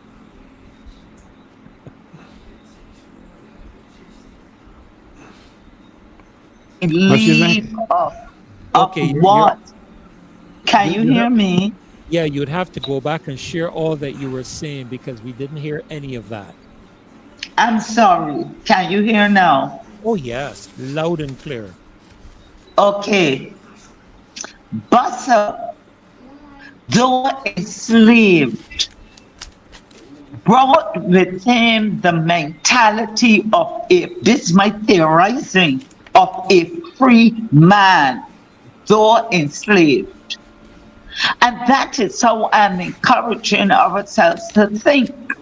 Though the circumstances around us would want us to become apathetic and throw up our arms and say, let them do what they do, and time will tell. We must think as free persons, free thinkers. Bussa, though, you hear I keep saying this, Bussa, though enslaved, acted as a free person and thought as a free person. And we need to be like that in these times. You out there and myself, we need to become free thinkers and analyze situation and act to bring about a change. Could I see the next slide, please?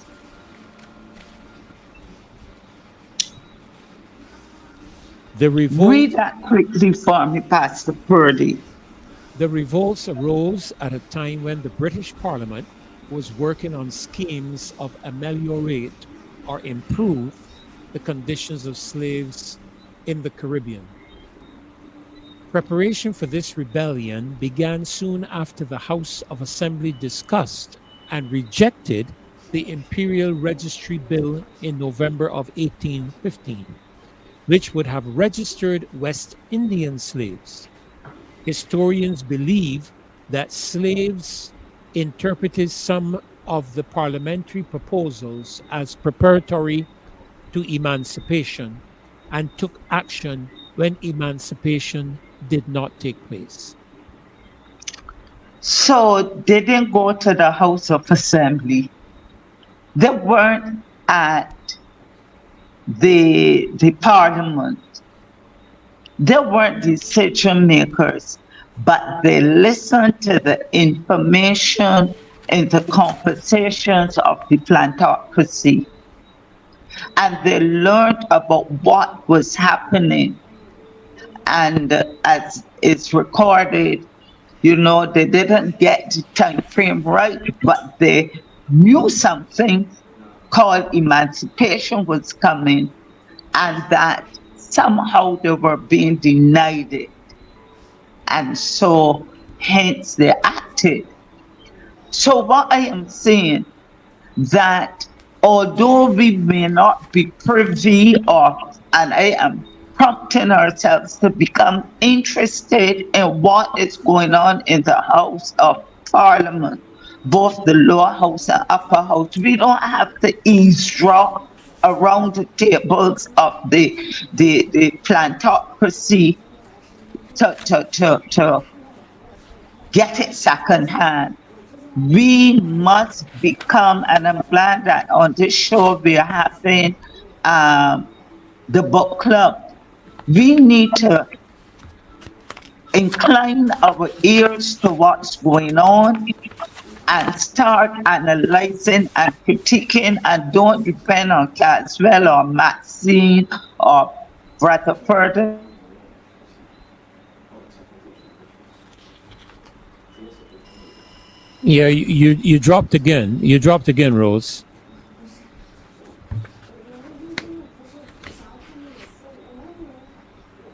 You dropped again, Rose.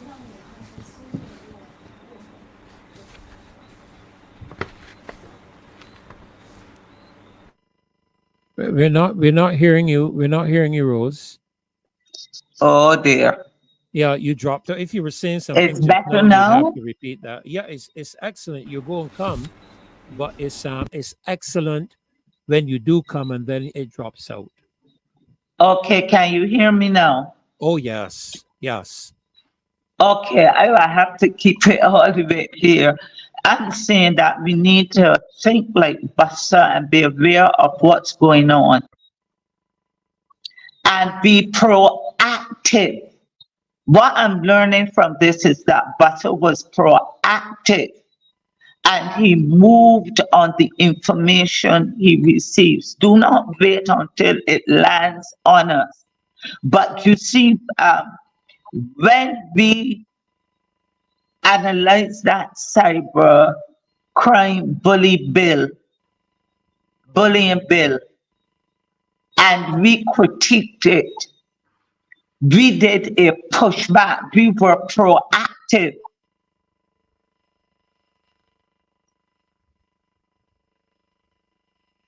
Yeah, you're gone again.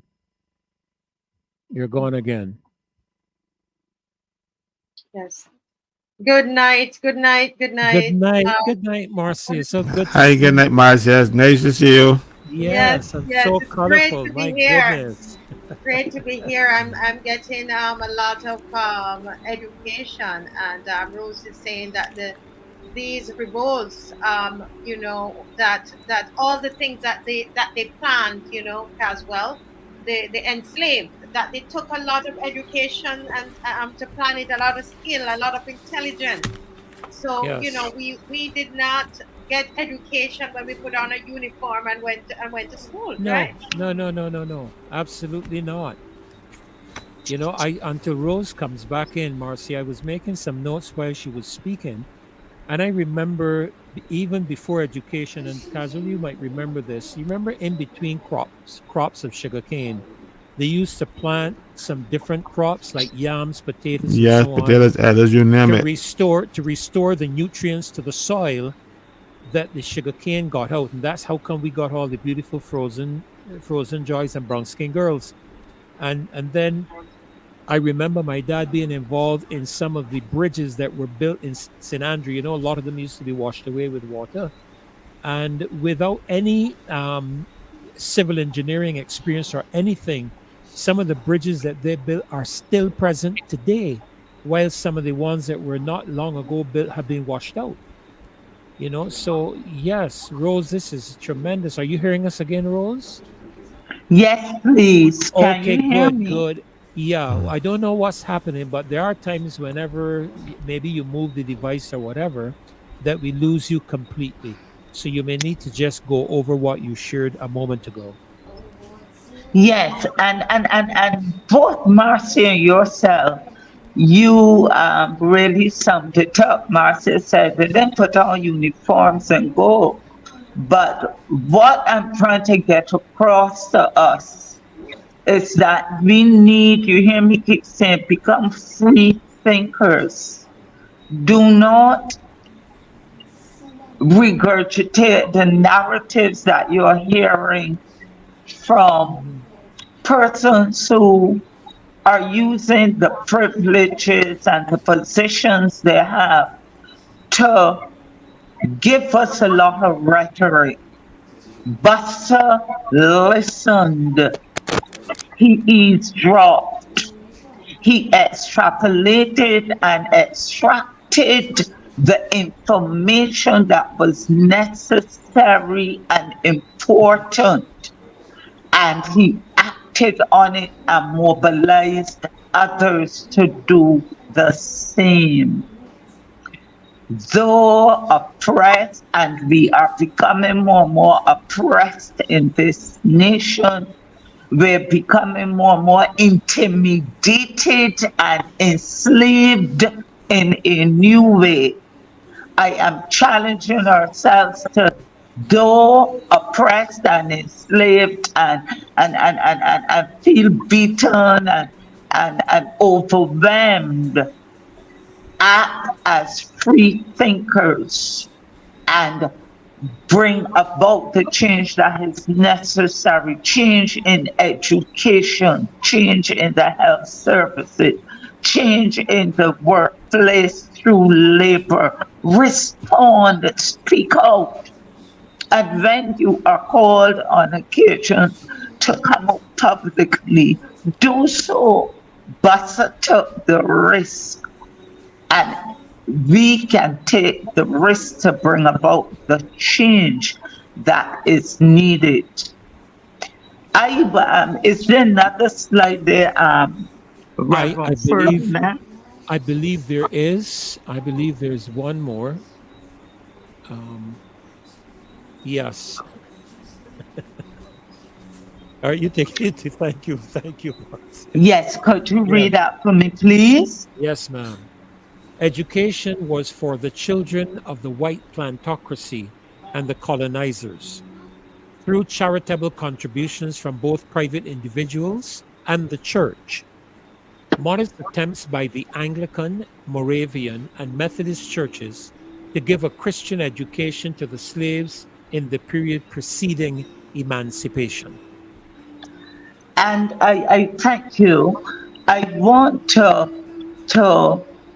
share with all that many times we ask, what has the church done? But we see, and I acknowledge the foundation that the plantocracy gave us in education. Their role was to use education out of fear. This brings to us, my theorizing again, that the mechanism or the tool called education is like a two-edged sword. Can be used for good, can be used for evil. And we must realize the power of education.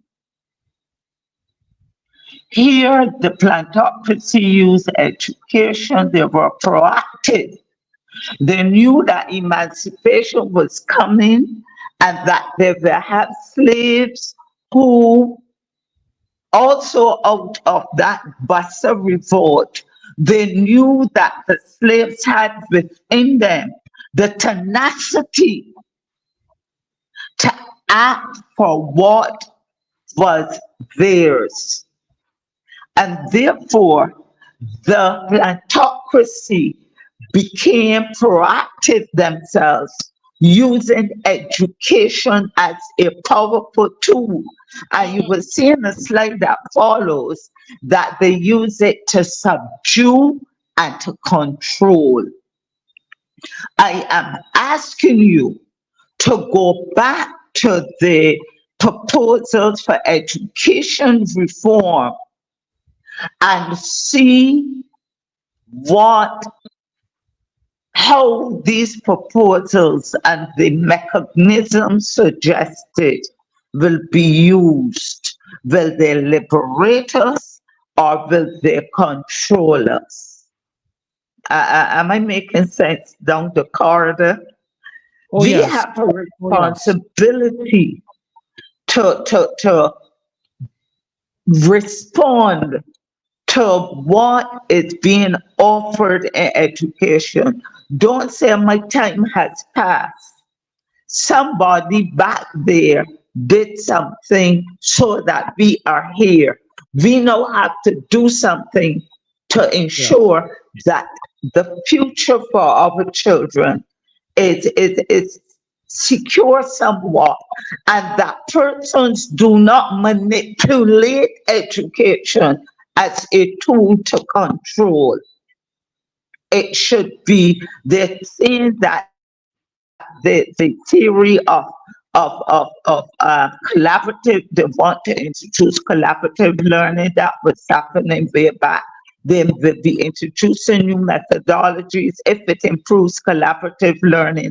I'm for it. They are talking about critical thinkers, but what do they mean by critical thinkers? That is bandied around. But we who are engaging in the Marcia Week show and engaging in critical and analytical thinking, which requires us to look at what is being put out there, tear it apart, deconstruct it, reconstruct it, make it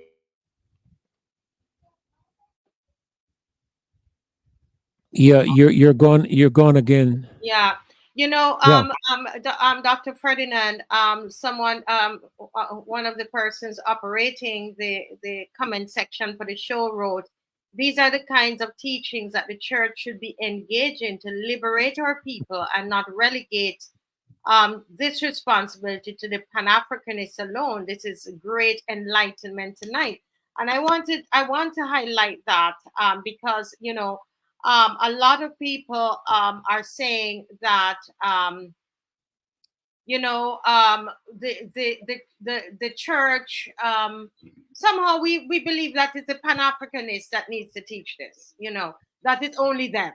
You know, and it can't be taught in the church. The church is a place where people gather, and once people are gathering there, this is a space that we gather. You know, there are 800 and something of us that we are gathering here tonight, and so this is a rich teaching, and I think that this kind of thing is important. The liberation, sometimes we think, Reverend, must only be that the liberation is of the soul and of the, you know, but God, it's a liberation of the mind too. You know, that is necessary. And as Rose is saying, that if we understand the history of our education back then to now to the future, then when they're coming with these kinds of education, you know, these reforms and so on, we're able to sit back and look at it, and put it within the context and understand exactly what kind of education this is. Ask the question: is this education to liberate us? You see, but if we are accustomed to just, you know, whatever is given to us, we take, you know, then I mean, I guess we move ahead without asking any questions. Yeah. Yeah. Mr. You Franklin, know, you were saying and something? I'm sorry. Okay, go ahead, Rose. Okay, she's gone again. Hello? You were saying something? yeah. Hello, Yes, go my ahead, turn. Rose. Yes, we only have 3 more minutes left in the in your segment, so I guess you would just say the final words, and then when we have to work on your technical and let you come back again. Go ahead, Rose, please. And let's look at Reverend Ferdinand quickly, the remaining slide. I okay. This is the last one. Yes. Could you Let me read go back. for us? Yes, ma'am. These efforts. Okay. These efforts were intensified in the post-emancipation period, that is after 1834, and the setting up of small schools near the church. Education, literacy, and inkpots, contested identities in post-emancipation Barbados, Sean Devlin, Williamsburg, Virginia. I believe that would be BA, Washington, and Lee University, 2004. The educational system which served to enculturate the newly freed black slaves, control, subdue, keep in line slaves used to their advantage. Yes, that was just a note form, but that was interesting. It says what have been seen before, that the new form of education offered by the plantocracy and by the churches was there to enculturate, was there to get them to be submissive, to subdue them, to control them. And again, that is the power of education. And my concern is to tell my people out there to become more involved in what's going on. And I'm not talking only about the education system, but listen closely to the trends and developments that are imposed in somewhere or that are presented to us. And it is all flurry, and the narrative I keep saying is that everybody take a section and rehearse it. And we are getting persons who, if you listen, everybody seems to want to talk like the Prime Minister now. And I want my people, if you take nothing away tonight, remember Bussa. He was enslaved by his circumstances, but in his mind, he was a free thinker. He kept his ears open, his mind rolling over. And in his position, he had a position of influence that the other slaves did not have, which gave him freedom. Some of us have opportunities and positions of influence, but I don't think that we are using it. I keep quoting that movie, Higher Learning, where Lawrence Fishburne told the class, and I'm going to sometime ask Marcia to show that clip. He told the class, it is the apathy that corrodes society from within. We see that Bussa was not apathetic, but that Bussa acted from what was driven within. And he used it to change his circumstances, which led to the loss of his life and others. But on history's page, we can look back at Bussa and see that he was a firm craftsman of her fate. And we cannot throw the opportunities we have and let people control our minds and control our thinking and control our responses and actions, where we become apathetic and let bygone be bygones and let them do what they want to do. I in my little corner and I'll stay here. That's the mentality that I'm seeing around us, and I want to arouse us to become free thinkers and act accordingly. And one other thing that I want to share, my investigation. Remember, and I'm leaving now on this one. Remember when I first shared on my response to the budget, and we noted that they were given $11.9 million for school digital technologies program, and then allocating $1.6 million for the change management unit in the Ministry of Education. I did some investigation, and the change management unit is really there on paper, but there is no, I would ask to be corrected, but from what I've heard, they have not received any terms of reference for operating what they're supposed to do. I thought this was still part of the education reform unit, or yes, let's say unit, but this seems to be something different now. Change management unit. There is no, as I said, no terms of reference are given, no operating guidelines or framework. And I would like someone to explain to us what will happen here in the change management unit that for which the $1.6 million will be uh, given. And these are things we need to ask. What will they do? What Yeah. change will they implement? Yeah. What is the time frame? Is Okay. this part of the proposed education reform? Um, my other Yeah. thing is Yes, this well, the only audit. thing is that Rose will literally have Yeah. We have to. Okay, We have all to. right, one we'll minute. stop there. But I just Yes, want to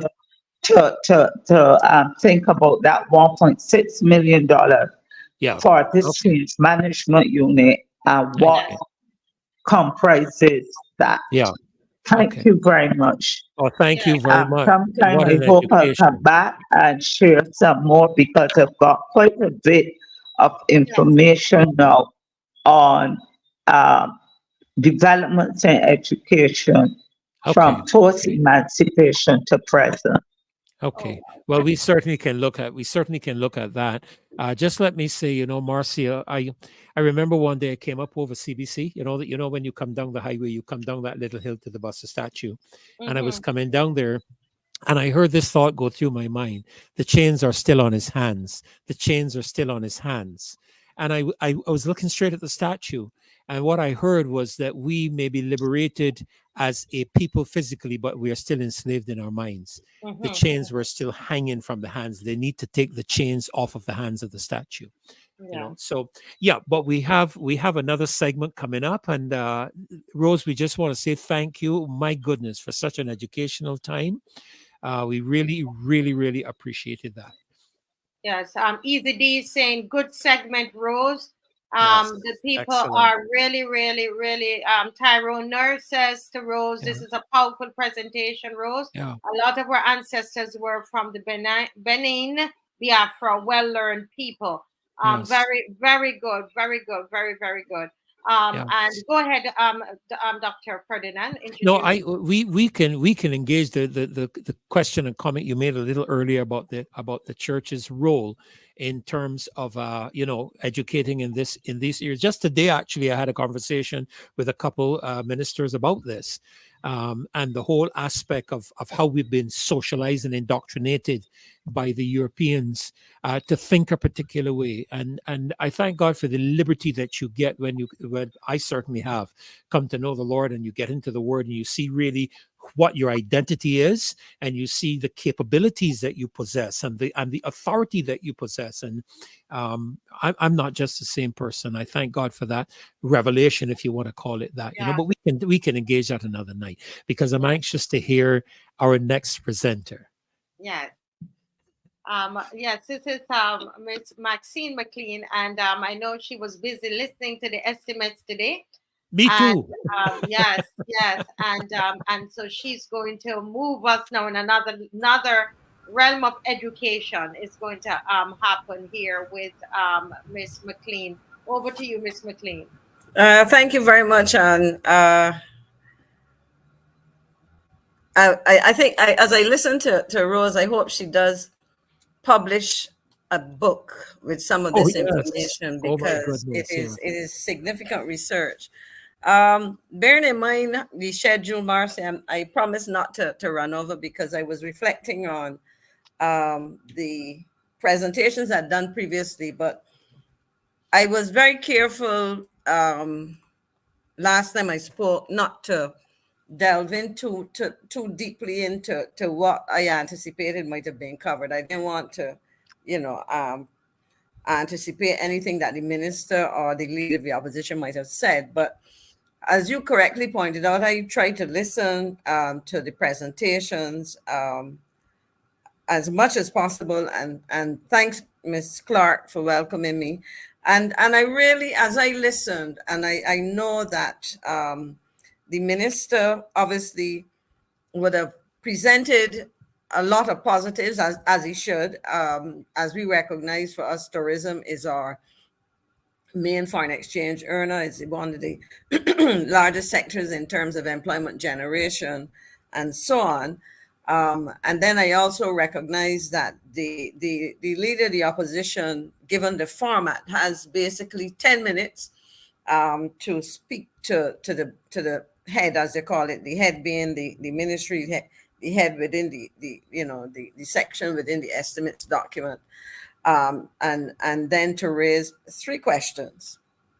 No, of course, if you had more opposition persons, or you perhaps had more backbenchers who felt that they need to question, you would have heard a lot.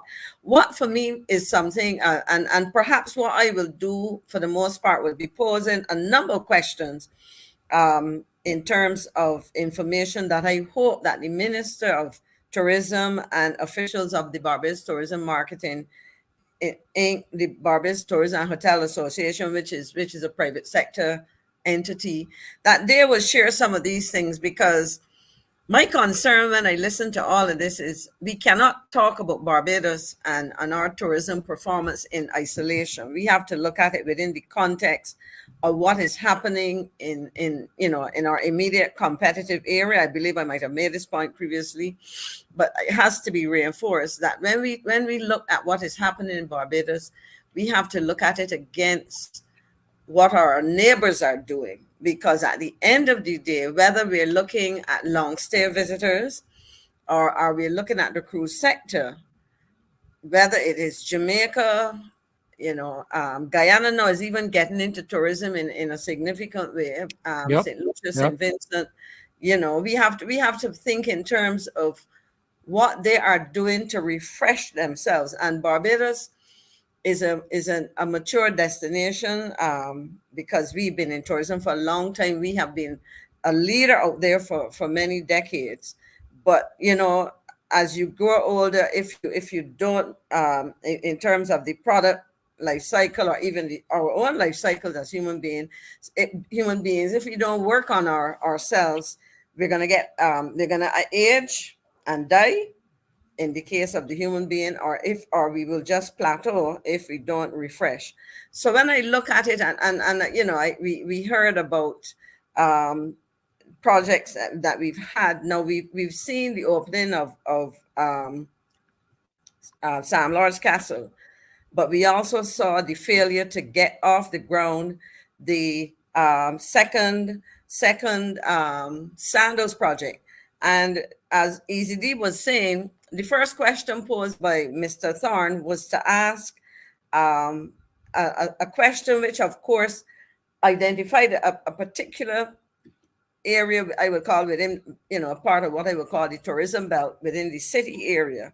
And within there were several projects. So I thought that was an excellent way, given his limitations, to pose a number of questions. And, for example, one of the big questions is the Hyatt. Now, recall that I just said that we have missed out on the Sandals. And I say missed out because I'm not sure, with investments, if you miss a train, I don't know that it necessarily pulls back into that station again. Because looking at St. Vincent and the Grenadines, while many people noted the absence of the Prime Minister, who is also Minister of Finance, from the estimates debate so far, I don't recall seeing her today either. She would have attended a meeting of CELAC, which is one of the associations of the Caribbean and Latin America. And she would have been in St. Vincent and at that conference, but it wasn't only a conference of CELAC. The Prime Minister of St. Vincent and the Grenadines was celebrating the opening of a Sandals. And that hotel was built in 18 months. And that says something. It was built in 18 months. Wow. I agree with Kenneth. But of course, that Minister Goodenedjel has a career spanning decades in tourism. So I think he should be familiar with the industry. And so I also think that when I listen to him among the ministers, when he was in another ministry, I think he really does his homework and so on. So I would agree with Mr. Norville that he did do a good job, of course. And I'm not going to spend time correcting some of those, because I'm not here speaking as a member of a former cabinet member. Well, I am, but I am not speaking tonight as a former cabinet member, because I would have to go and correct some of the things he said about things like COPA, etc. But that's not the important thing. The critical thing, though, is that, as I said, when we look at Barbados as a destination, we have had some additions to our hotel plan. We've had some refreshing in some instances, but what we are seeing around us, Jamaica is the other extreme. In fact, Jamaica has been head and shoulders above everybody else. And I suppose, given like the rest of us, the extreme dependence on tourism, and the region has in fact been described as the perhaps one of the most dependent regions on tourism. And for example, in an article I read, if I could digress a bit to contextualize what I'm saying about the importance of being competitive, it says that 8 out of the 10 most tourism dependent countries globally in 2019 were in the Caribbean. So if you look at all the countries that rely on tourism, and that are in terms of the diversification of the economy, 8 out of the 10 most dependent are in the Caribbean. And I am sure when we look at Barbados, we are becoming even more dependent given some of the constraints of other sectors. So for me, really, as I listen to the minister and I listen to the leader of the opposition raise his questions, I am worried about what I call the infrastructure in terms of hotels. And I think I might have mentioned this before, our hotel plant, and the offerings there, because we've been spending money trying to attract other demographics, other tourists from non-traditional destinations. And I am not seeing the development of the options that will meet some of those destinations.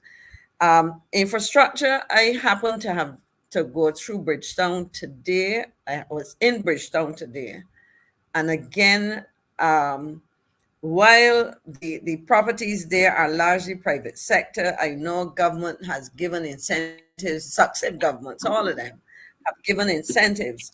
But for me, if I were a cruise ship passenger getting off at the Bridgetown port and going into Bridgetown, as opposed to getting off at Port Zante in St. Kitts at this point in time, or in Dominican Republic, I'm trying to remember the name of the port. They have a very new facility. And I can say this because I was on a cruise last year. Barbados is looking dowdy. And it really, I want to hear and from the minister, from the foreign, the players, the private sector players, and so on. What exactly are we doing to enhance that? Because I heard a lot about Airlift, but what I did not hear presented, colleagues, is the fact that some of the Airlift, in other words, I think it's let's say it's Virgin Atlantic, and let me not call the airline because I don't want to misrepresent. I would have to go back and check. I should have made a note. But flights out of the UK are not terminating in Barbados. And by that, let's say if there are 200 passengers, all 200 passengers are not disembarking in Barbados. So while we hear of increased airlift, the question that we need to have answered is what percentage of the passengers who embarked on the flight, let's say in London, are actually visitors to Barbados, and what percentage of that, if the flight goes on to St. Lucia or wherever it goes, so in other words, are we seeing 50% of the passengers on a flight that has dual destinations, or are we seeing more or less? Because those things make a difference, because at the end of the day, as the minister said, it is important that they get into the business of planning. Now, one of the concerns.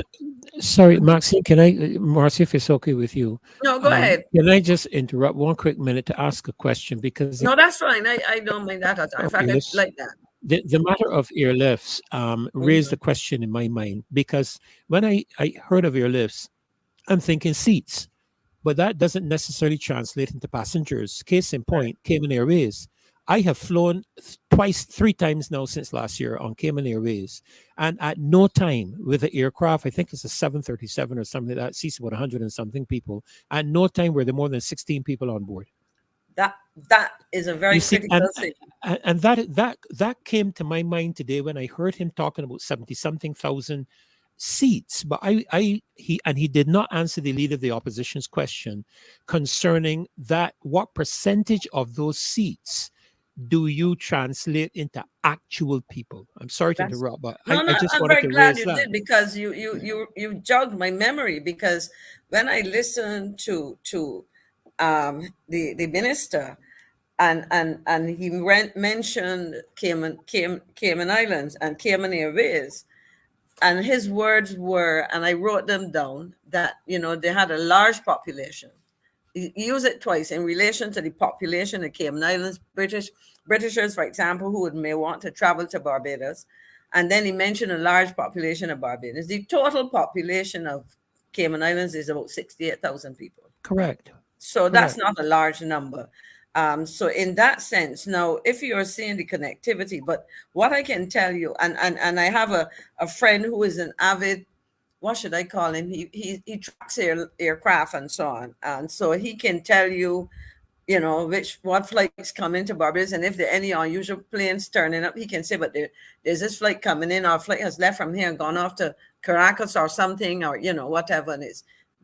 So if he saw any unusual movement, that gentleman can tell you that there's some unusual things. So that's one. The other thing that you mentioned, Cayman, and I don't recall the minister mentioning this, and I don't think the leader of the opposition will have asked us specifically, but my recollection is that at the beginning, I think it was the 1st of December last year, Norse Airline was flying into Barbados from London.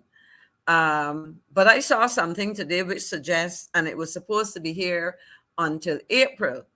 So that would probably been coming in for the winter season.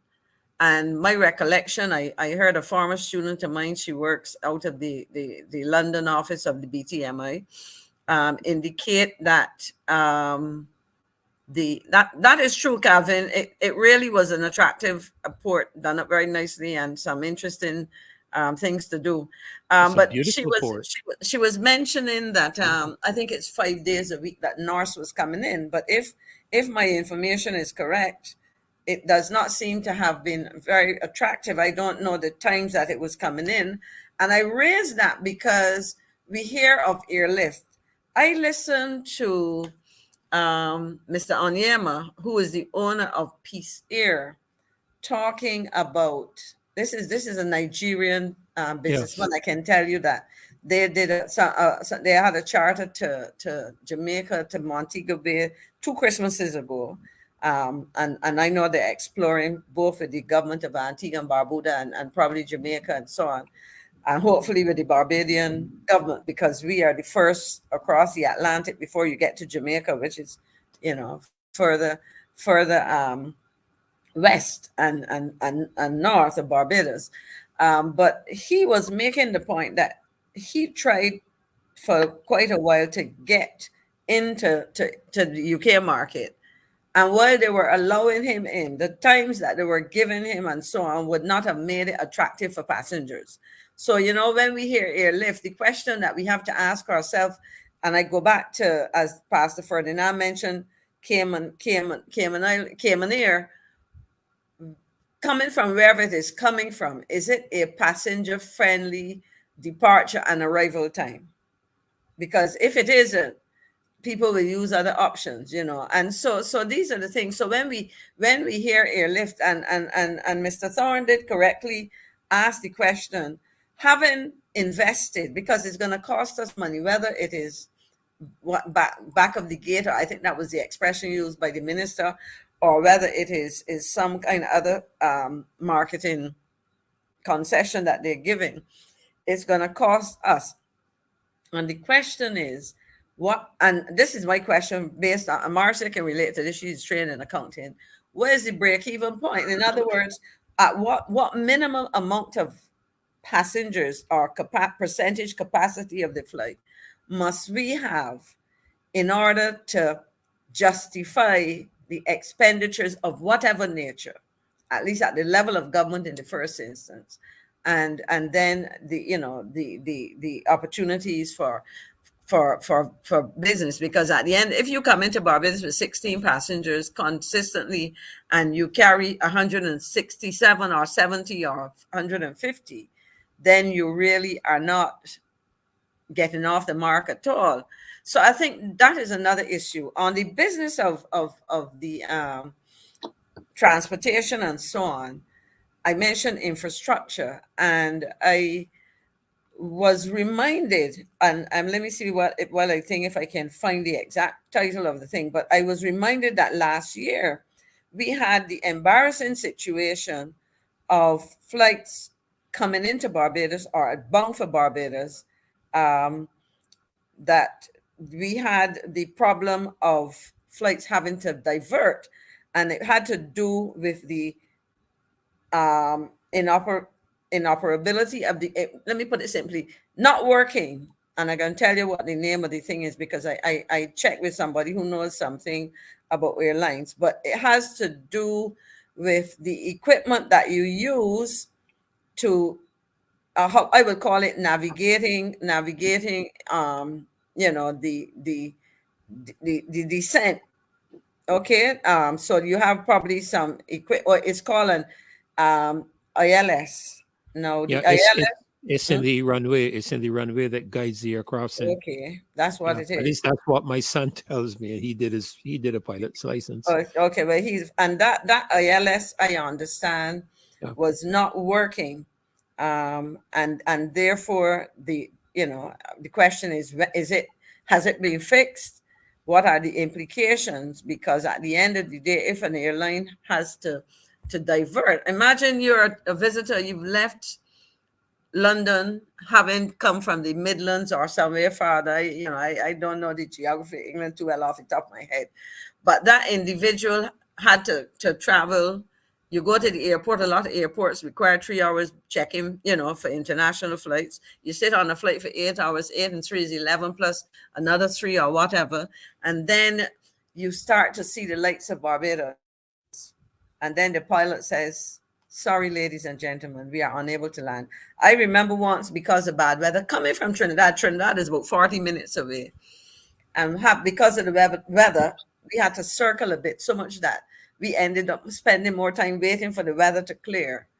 And that is, you can do nothing about that. But, but the frustration of not being, and I was just across the road in Trinidad. So imagine if I were coming from somewhere further, or connecting even. So the concern therefore is, are we on top of our game when it comes to ensuring that all of these things are working? I remember there was something with the runway lights. There was, so we hear of these things, and then you ask yourself, are we doing the necessary maintenance and so on? Because one of the things that we cannot play with, of course, is the whole question of aviation safety.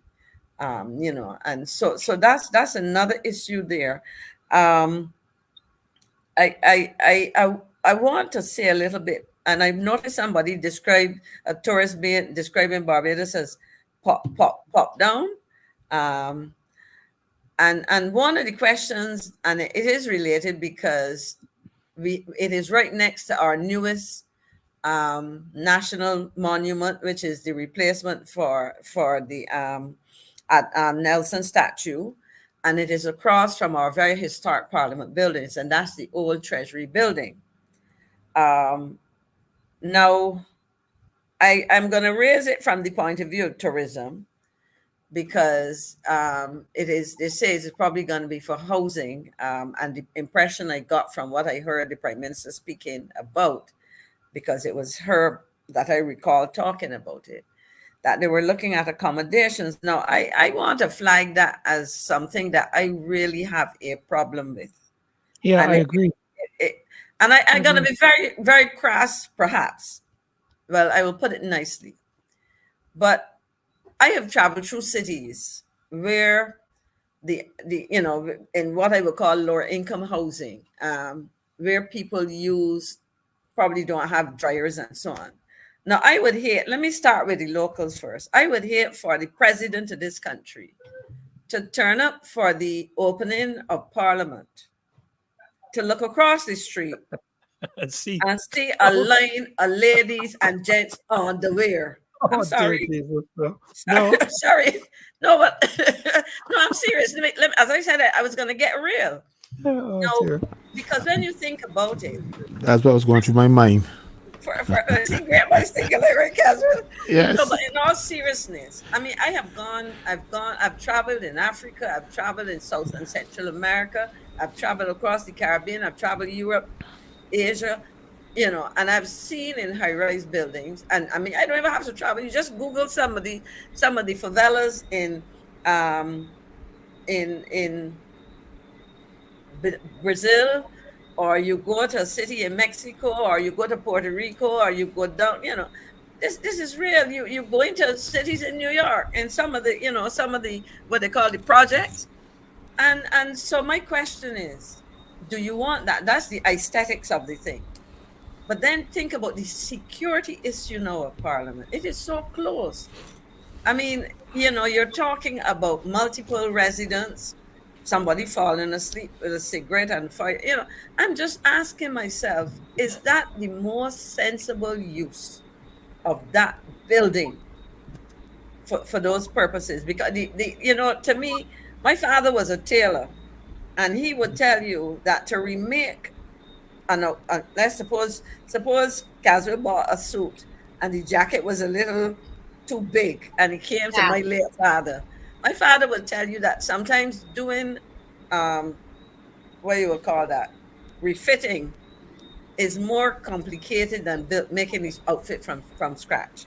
Right. So trying to fix. So my question is that, and then at the end of the day, how does that enhance, as I said, the historic building and the new monument, which are part of, supposed to be now a part of the attraction of the city.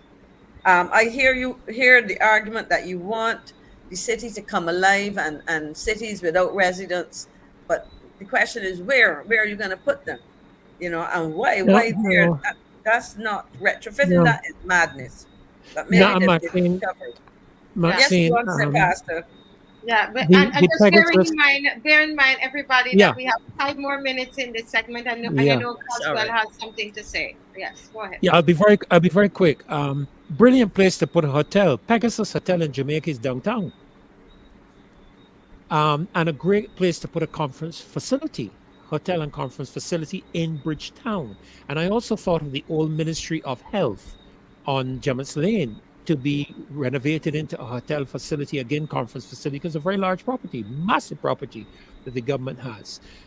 So to put a housing facility in the center of your major city is insanity. And I next to Parliament as well. I think. Yeah. But not only that, the Treasury building was plagued with carbon monoxide and from the motor vehicles passing the street. No. And the Treasury building had some measure of air conditioning and stuff. No, you're going to have people down there who have to have their windows open to get some fresh air. Mind you, out there it's very windy. But the carbon monoxide can come and lodge inside your building. That's when it kill you. The people who making these decisions don't think. That building was abandoned because of the health problems that you were having from it. Now we're going to put people in it to live. I think the better we think that. It doesn't make sense. The point that Maxine was talking about, having these things fluttering in the breeze like flags, bitch flag. A bitch country that would be, you see these things fluttering, you said, bitch flag is that, I don't think they would think it. I've been to Washington, and nowhere around the capital do you have any housing. But further down in Washington, you got slums and all kind of thing. But around where the legislature is, where the Congress and where the Senate is, you don't have any people out there with things flying in the breeze. But we don't think things through to the logical conclusion. That is the problem. Maxine was complaining.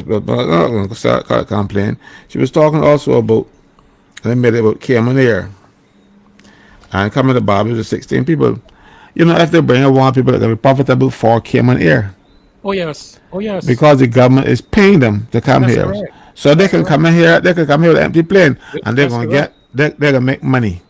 And of all the countries, Cayman. You know, Wow. it doesn't but the government does not think things to the logical conclusion. And that is the problem that we're having. There are not any thinkers out there. You know, and we The have these edicts. TNWS, tinkers. Yeah, yeah, you know, they have the situation where the lady speaks from on high, and the rest fall into line, and nobody can say, well, let's amend that a little bit because it's cast in stone. But I keep telling people, even when things were cast in stone, Moses dropped them and had to give back some more. Remember, Brody? You know, he brought them up, he had to give back more. So even when things cast in stone, you can go get change again. You do not. I read that somewhere again. You know, you see, these politicians, they should take advice, and that's not what's happening. And they don't want advice because they put a lot of morons at the heads of government departments, so that the advice that they get is the one that they want.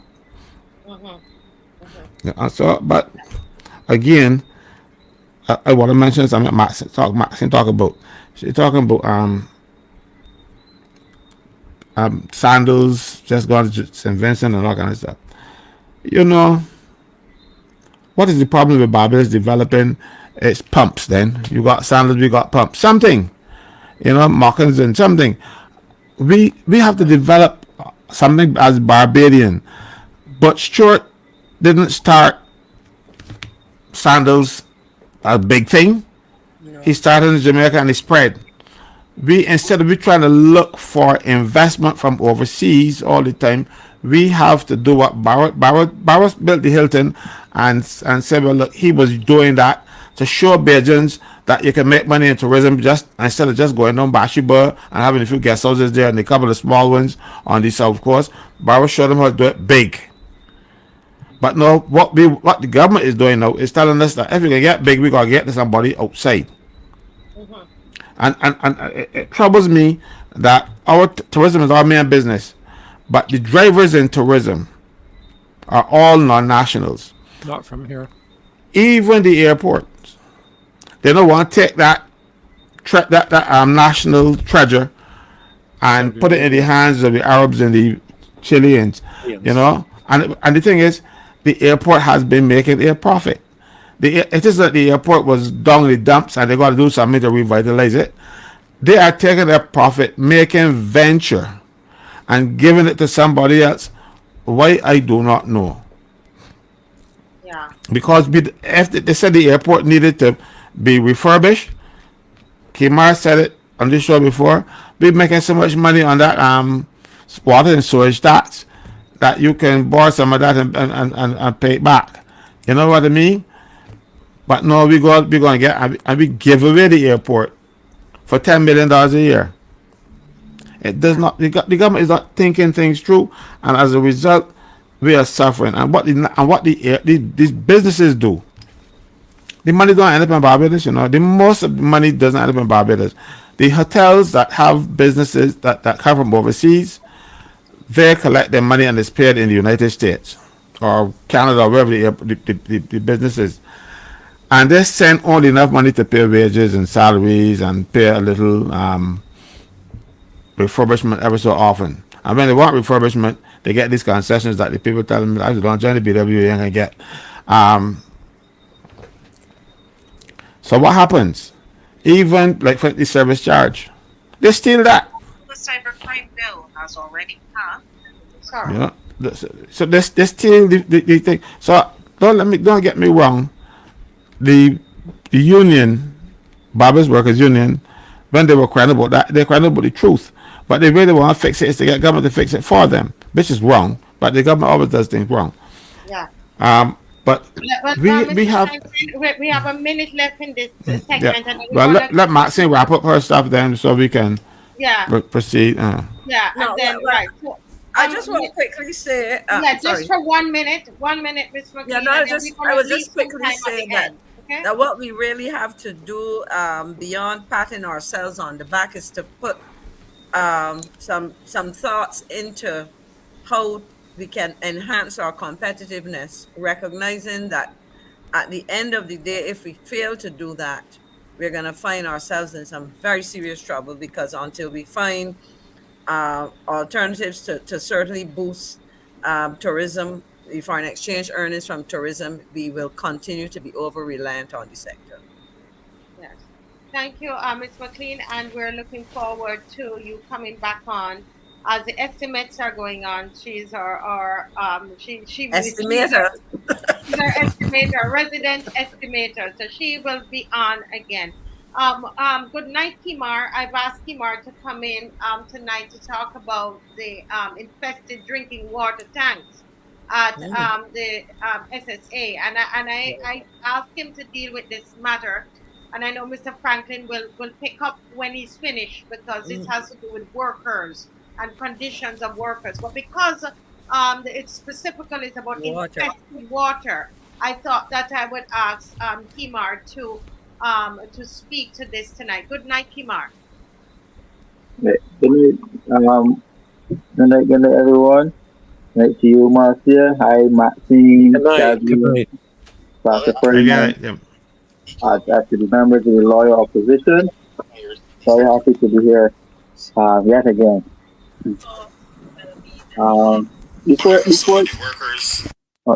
Before I get into the conversation, I just wanted to make a quick comment about something Maxine was saying, if you don't mind.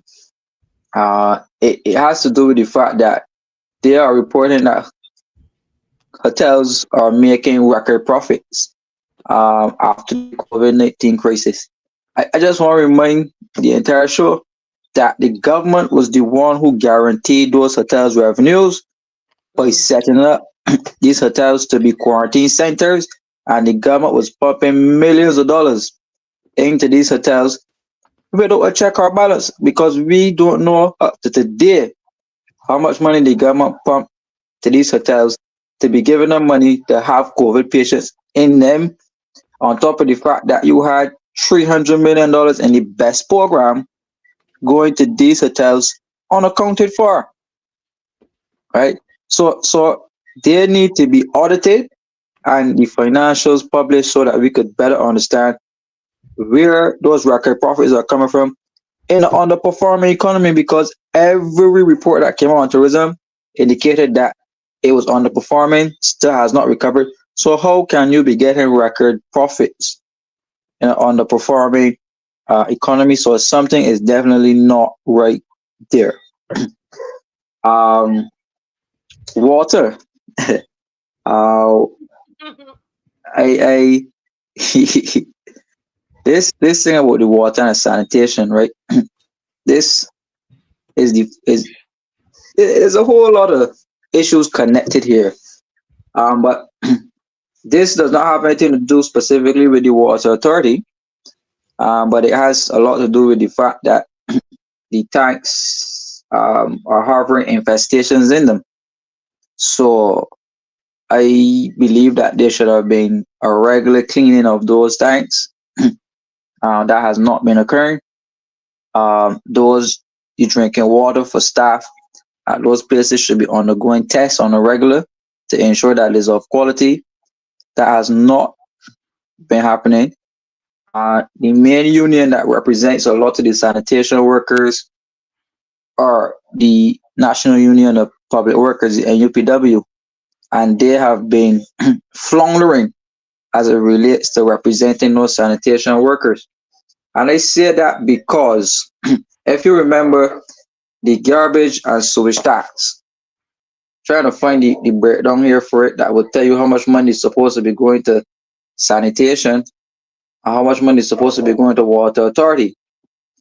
But out of the monies that is supposed to be going to sanitation, majority of it is supposed to be going to sanitation to run the day-to-day affairs of the Sanitation Service Authority.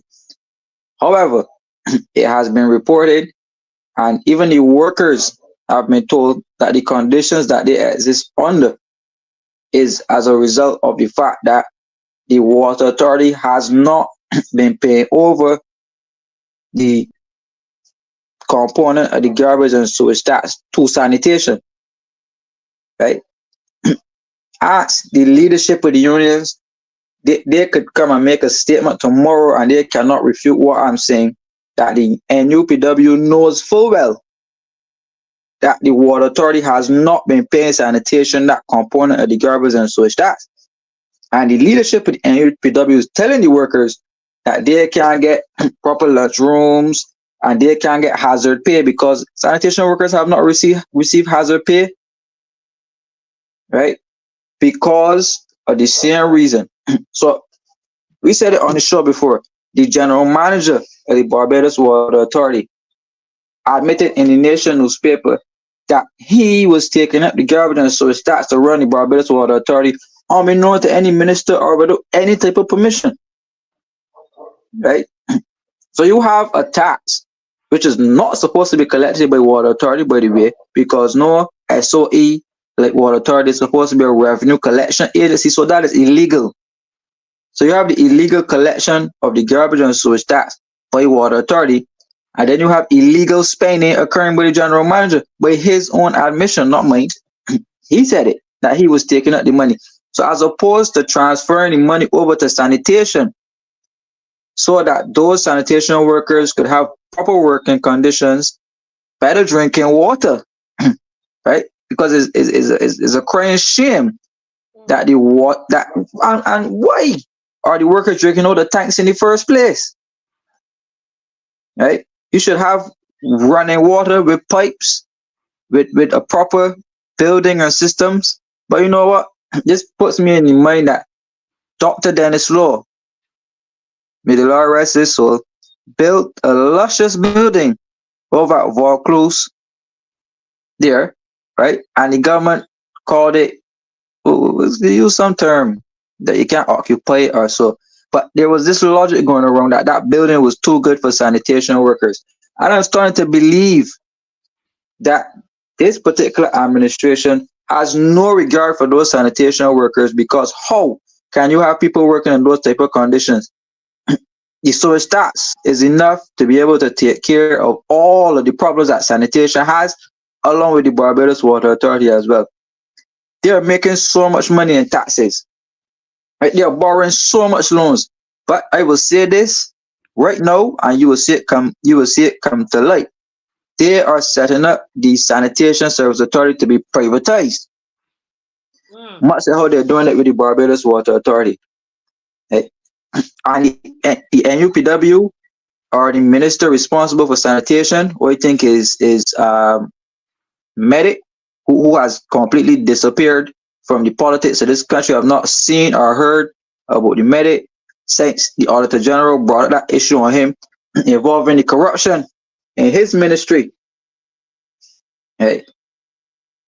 So I am saying here that if any of those workers got sick, the government should be sued, right? Because there's no way you should be having workers coming to work every day having to drink out of a infested water tank. You should be having adequate running water facilities through pipes for those workers, with filters, with proper filtration systems, that they could be. Water is essential, right? And there's no reason why workers in this day and age should be drinking out the water tanks. But think about the fact that this administration rolled out a program where they put water tanks all through Barbados for people to drink from, taking us back into the days of the standpipes. So ask yourselves, how many of the water tanks and communities have infestations in them that people, and particularly a lot of people in St. John as well, having to go to those black water tanks? Ask yourself how much millipedes are in there, right? And the water authority is not going around and cleaning them, right? So this here represents a much larger issue that may not only impact those sanitation workers, but a lot of people in the communities. Think about it. You you live in a community impacted by this water problem. You have a water tank. So you have to go to the water tank on mornings to collect water, to bathe, whatever. It already has an infestation in it. So you're using the infested water on morning. And then you have to go to work and still drink infested water all over again through no fault of your own. You're paying a water bill and still you have to pay a garbage and sewage tax. An illegal tax, by the way, and you're not even connected to the sewage plant, right? But the same hotels and the same people who are connected to the sewage, they pay almost the same or a lower rate as a residential person. And they're the ones who are messing up the sewage thing. 5% of people in this country are connected to a sewage, but 95% of us have to pay for that. And the least you could do is to ensure that the persons who have these community tanks, and I will stretch here now and say that an investigative report should be done on who has the contract or who had the contract to roll out these tanks. And if they had any clause in it to maintain those tanks, and the person or the contractor should be made to come to the public and say why you failed on your duty to go around and maintain those water tanks, because you're putting the workers of sanitation lives at risk while collecting taxpayers' money. Right? So that is my 2 cents on that scenario for now. Yeah. Thank you, Kimar. And as you were talking there, I was thinking about, you're so correct. Who is really responsible? There has to be there's some body, or which company, who has the contract, for keeping those tanks clean. Mr.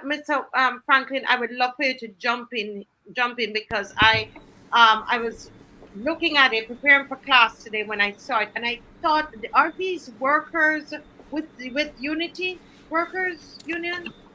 Some.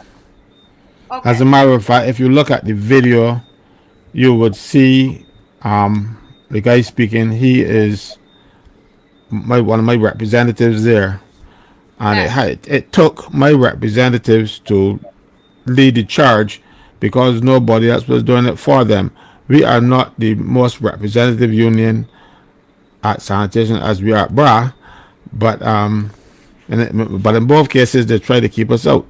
I'm answering the question also that one the person put in the chat is which union represents sanitation workers, and it's the union Toothless. All right, so I'm answering you and him at the same time.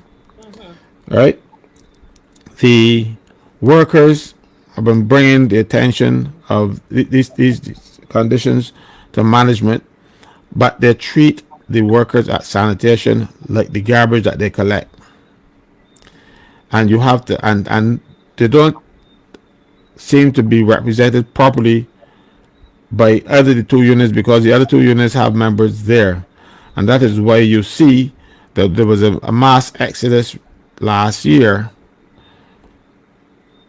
or year before now, is it, because I'm getting mixed up with the New Year's, from sanitation and the BWU to Unity Workers Union, and at least then they start to have some sort of response, because we took action one morning and we said, look, and kudos to those men, they what they did when we called out the workers in Unity.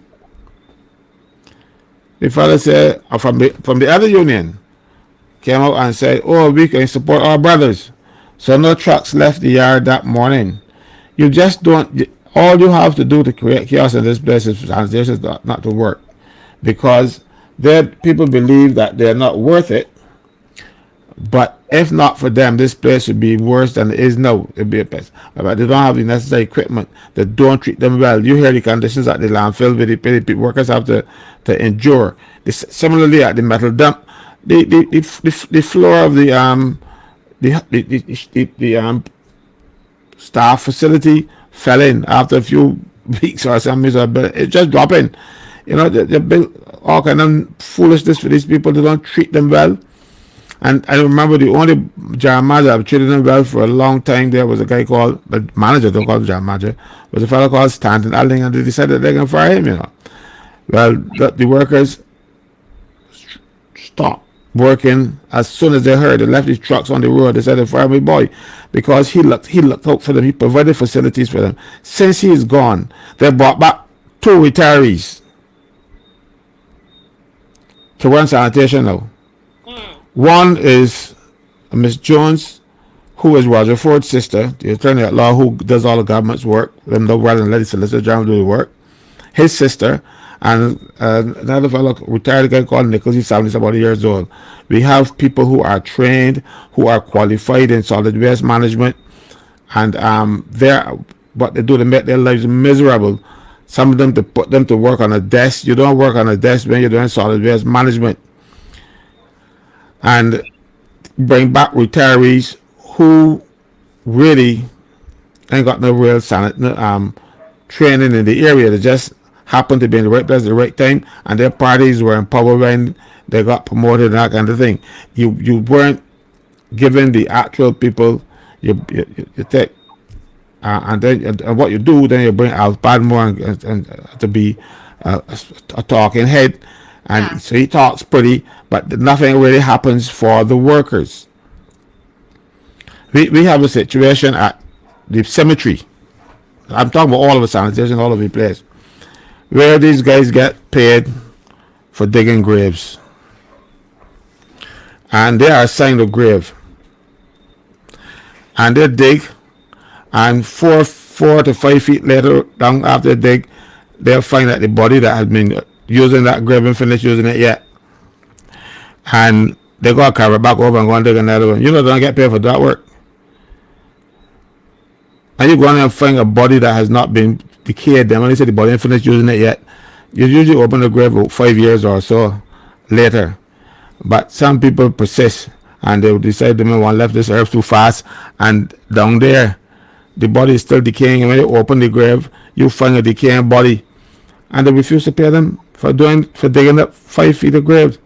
They close it back over and give them the next, and then they get paid for that. They treat them like dirt, like the dirt that they dig, and nobody is responding to them. We try, and ever so often, in order to get action, we have to stand up. Like this week alone, my members led the charge with the water, and of course I backed them immediately. When they because under the law, the employer must provide clean water for you. Yes. But also, the Safety Health at Work Act, again, you got to provide a safe place to work, a safe system of work, and you can refuse to work under Section 104 of the Safety Health at Work Act. You can refuse to work in conditions that are dangerous to your health. Well, drinking millipede water, they tell me they got something called hog lice in the water and millipedes, but I don't know what hog lice is. I really don't know. And I don't think you should be drinking after the water that's swimming. Yeah, as well, it looks something like a little tick. I remember seeing being described by a guy who does termite treatments, because I told him I didn't know what they were. It looks almost like a tick, that you would see on a dog, a little flattish looking thing. But if you Google it, you would see. I didn't know what they were up to now. An article, yes, I saw the article, but what I want to ask, thank you, Ms. McLean. I want to ask you something, just leading off of what Himar was saying. Usually for these kind of things, they give the contract to, various companies. Does anybody know who is responsible or who has the contract for cleaning these tanks for the workers? Because someone is saying here, Square 4 is saying that those workers were complaining for years about drinking water in the Pine. At one time, they had the big plastic drink drums with the taps at the side of the road in the Pine Sanitation entrance. And this is what this reminds me of? It's those persons who are cleaning the road. You remember when Rachel fell in the in the well. And I keep bringing that up because this is supposed to be a first world country. And if we have people who are working, sanitation workers who are working, but they don't have access to clean water to drink, I mean, that's a real issue. So, Mr. Franklin, do you know who is responsible for the upkeep and the maintenance of these tanks? Well, I don't know who is now. I know the company Warren that brought in the water tankers. They had a contract also to clean the tanks, but at one stage it was taken away from them, and they don't know if it was restored. But they were only they were supposed to clean the tanks. These water tanks that Kimar spoke about just now, those community tanks. No, the problem with this with the government is stuff that the last government was putting in place a system that would have been given the people better drinking water, but they didn't do it, so nobody else to get the credit for it. So they abandoned the project, and I don't know. Maxine, if you remember, but Eswick, Dr. Eswick, he was responsible for the water resources, and he had a plan in place to provide I think it was four small desalination plants. And if they had allowed that project to go on, the people in St. Lucie and St. John and all over the place would have been getting clean water rather than the pretty water that you get. It's multicolored water, and you wouldn't be considering giving us jobby water to drink because we would have got water in abundance. But unfortunately, we in Barbados, like these politicians who want to make a legacy for themselves, and rather than that's why we rush the Republic Day, because Republic Day now is a mere monthly thing, right? So the water tanks would have been a friendly short thing. I mean the desalination plants, the mini ones, they would have been a friendly short administration thing, a friendly short thing. So they can't happen because the government changed, and those tanks. Caswell, Go ahead, Ms. I was going to say that first, that tank arrangement, Caswell, is correct. They were supposed to be a temporary measure. I know that they were periodically flushed, and I recall a couple of things. The supplier had changed, and I remember some of the tanks that they were using an inferior tank, and some of them actually ruptured. But I am, and Marcia, if you might, I'm going to read from Barbados BWA launches water tank program, and I think it's a story from March 17th last year. Yes. And I'm going to read it. The Barbados Water Authority has launched a $90 million. This is something that I find amazing in terms of the amount of money. But let me read this story. Launched a $90 million water tank distribution program for communities with supply issues. Speaking at the launch, Deputy Prime Minister and Minister of Transport Works and Water Resources, Santia Bradshaw, said that the project is financed by the Green Climate Fund and co-executed with the Caribbean Community Climate Change Center. That center is headquartered in Belize, if I remember correctly.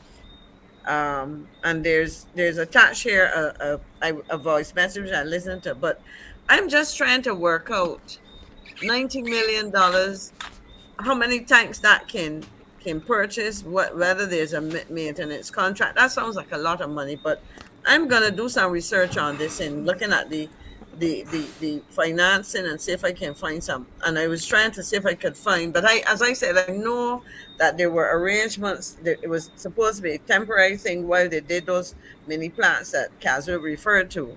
And in fact, members of this administration ridiculed the installation of those temporary tanks in the first instance, unfortunately.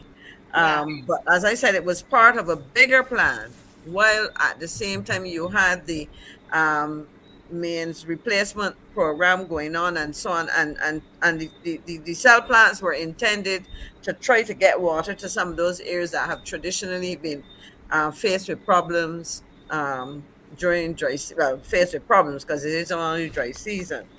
But I'm gonna try some more in reading to see if I can figure out. But I will say this, as you were talking, I was making a list because I think Kimar started it in terms of matters to be investigated by a public accounts committee. And if you indulge me to make one comment quickly and make a suggestion, I heard a discussion on the call-in program. Probably today's Monday, so it was probably be last week. I don't think it was Sunday. It was probably last week. And this issue of the Public Accounts Committee came up, and I think the moderator was making the point that depending on the composition, it can be frustrating. In other words, the members of government may decide not to attend meetings. And I don't know what the composition, but here's my recommendation. And my colleagues, you can note it. It is now 9:44. My recommendation to the leader of the opposition is that he seeks on completion of this exercise that he's going through now with the estimates to get that committee up and going. And now this is the important thing about the recommendation, and where the committee does not meet, that he brings to the public's attention all of those issues that he would have wanted the committee to investigate. Because let it not be said, well, I couldn't bring matters, but let us as the public know if the committee does not meet, what exactly are the issues that you need investigating, and so that the public can follow that. That's just my suggestion. But I think what would be great is to have a segment of our show to deal with the Public Accounts Committee. We keep talking about it, but we could look at the power that they would have, the role, all everything having to do with them, just how it would actually work. I commit to do some research and prepare a presentation for it. Yes, if we can have like just an educational moment. But Master, before you go, to answer Maxine, the Public Accounts Committee would have 13 members. Ralph is one. Mm-hmm. He will chair it, but he will not control it, simply because it goes by majority vote. So if Ralph wants to discuss, let's say X, the committee might want to discuss something else. You would recall that when Bishop Adderley was chairman of the Public Accounts Committee, all they investigated not what wasn't current government things the government doing. They were more interested in checking what happened and to put lashes in the Democratic Party administration, because that is what the government allow you to get going, or not, you're gonna get a quorum.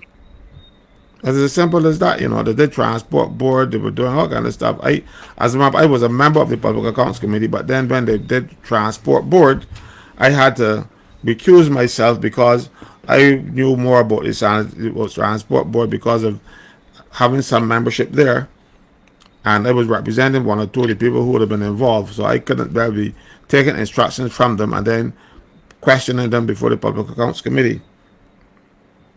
Yeah. Well, as I said, it would be good.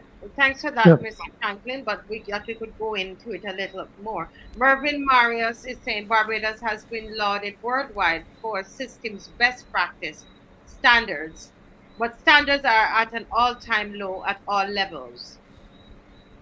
Sentinels on the walls are sleeping. Okay, the Marcy Week Show brings back accountability. Kimar, you sent me an article, and I can't get to play. And it's actually a video, so I can't get to play it because I'm on the show. But I can do that. I think I can do that. Yes, but thanks, Reverend.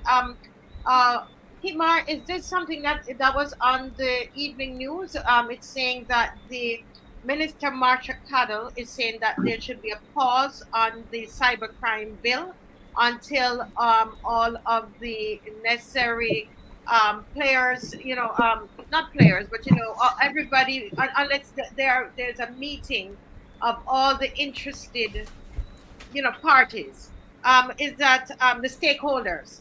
Kimar, can you comment on that? I didn't get a chance to look at it properly. Yeah. Yeah, well, yeah, I won't comment on it, but I just wanted to add some more information on the water conversation. Go ahead, Uh, Kimar. so I will comment on it quickly and then go back to the water, and then we could always track back. But she was saying that the bill was passed in the lower house, the Cybercrime bill. However, they are taking it to a senatorial committee, parliamentary committee in the Senate to consult with the respective stakeholders. All of those persons who have an interest, they'll be inviting those persons to come and to contribute. And she said that there's room for amendments to the cybercrime bill. So that is part of the recommendations that we made during our press conference. Yes. Yeah, and so I guess we should give ourselves a slight round of applause for being able to push back the government on this one. Yes. And It's a clear victory. It's a clear victory. So what they're doing, what they did last is what they should have did first, which is Correct. before they went ahead. I think right, but like I say, I want to go back to this water issue. Just before you jump there, I want to say to us here, Mr. Franklin, and I started the process in reaching out to Neil Harper. I think what we need to do is to come up with a suggestion. I actually sent him a message on Sunday, said, Neil Harper, if you're listening, that we could come up with a suggestion of what could replace those sections that we are concerned about in the cybercrime bill. That we present something, you know what I mean, guys? So let's talk about that. I'm making notes. That is something that we really need to sit down and to come up with those things to make suggestions. But back to Kimar. Yes. I don't know if you guys listened to the Barbados party meeting over the weekend, but you had a whole set of politicians, especially Kerry Simmons. He attacked the Marcia Week show. You say you don't listen to that film, right? And they were speaking about, and the guy Adrian Donovan, Aki Donovan, was speaking about the fact that there was jobby all over the street, and he was saying jobby, right? And Kerry Simmons is saying that because it was attempt to throw some shade at Mr. Thorne, and saying that the government is going to spend $600 million in a debt-for-nature swap to upgrade the South Coast sewage plant, because when the Dems were in power, it was rolling all over the streets. But then it came to mind that, wait. At least, and not justifying it on the streets, but at least it was not in our water what they're planning to do. Right? So, I want to remind Barbadians that this tertiary level sewage plant to put the jobby water in our pipes is still very much on track, and it's still very much going ahead, right? And I want us, and this is right in the heart of Mr. Thorne's constituency, because they say that he did not raise his voice to speak about the South Coast sewage plant in protection of the residents. So, us being the opposition here, we started this fight about clean water. Yes. We started this fight about not accepting this jobby water business, and now they are going ahead with the $600 million project, as was said by Kerry Simmons in the most vile way, to try to bring that on stream. And I wanted to say that the people in St. Lucia and St. Peter and those places who are having issues with water is because the aquifer down that side was destroyed. And I saw the Prime Minister trying to cut off a lady who was making that statement at the St. Peter speech, right? Because they destroyed the aquifer down there when they built that port on the Seamout, right? And that is why those people down there have all of this pretty color water. Remember, in the St. Philip, St. John, St. George areas, Bournemouth, what they're doing the Burmester up there as well. They starting the job water business at the Burmester pumping station, right? So it is not only a situation where you're housing infestations now in water tanks, right? But you're now putting it directly into the water stream, into all of our pipes. The next point that and final point is you remember, right? And this needs to be investigated as well. Anderson Cherry had some pink garbage cans around Barbados. I remember them very well.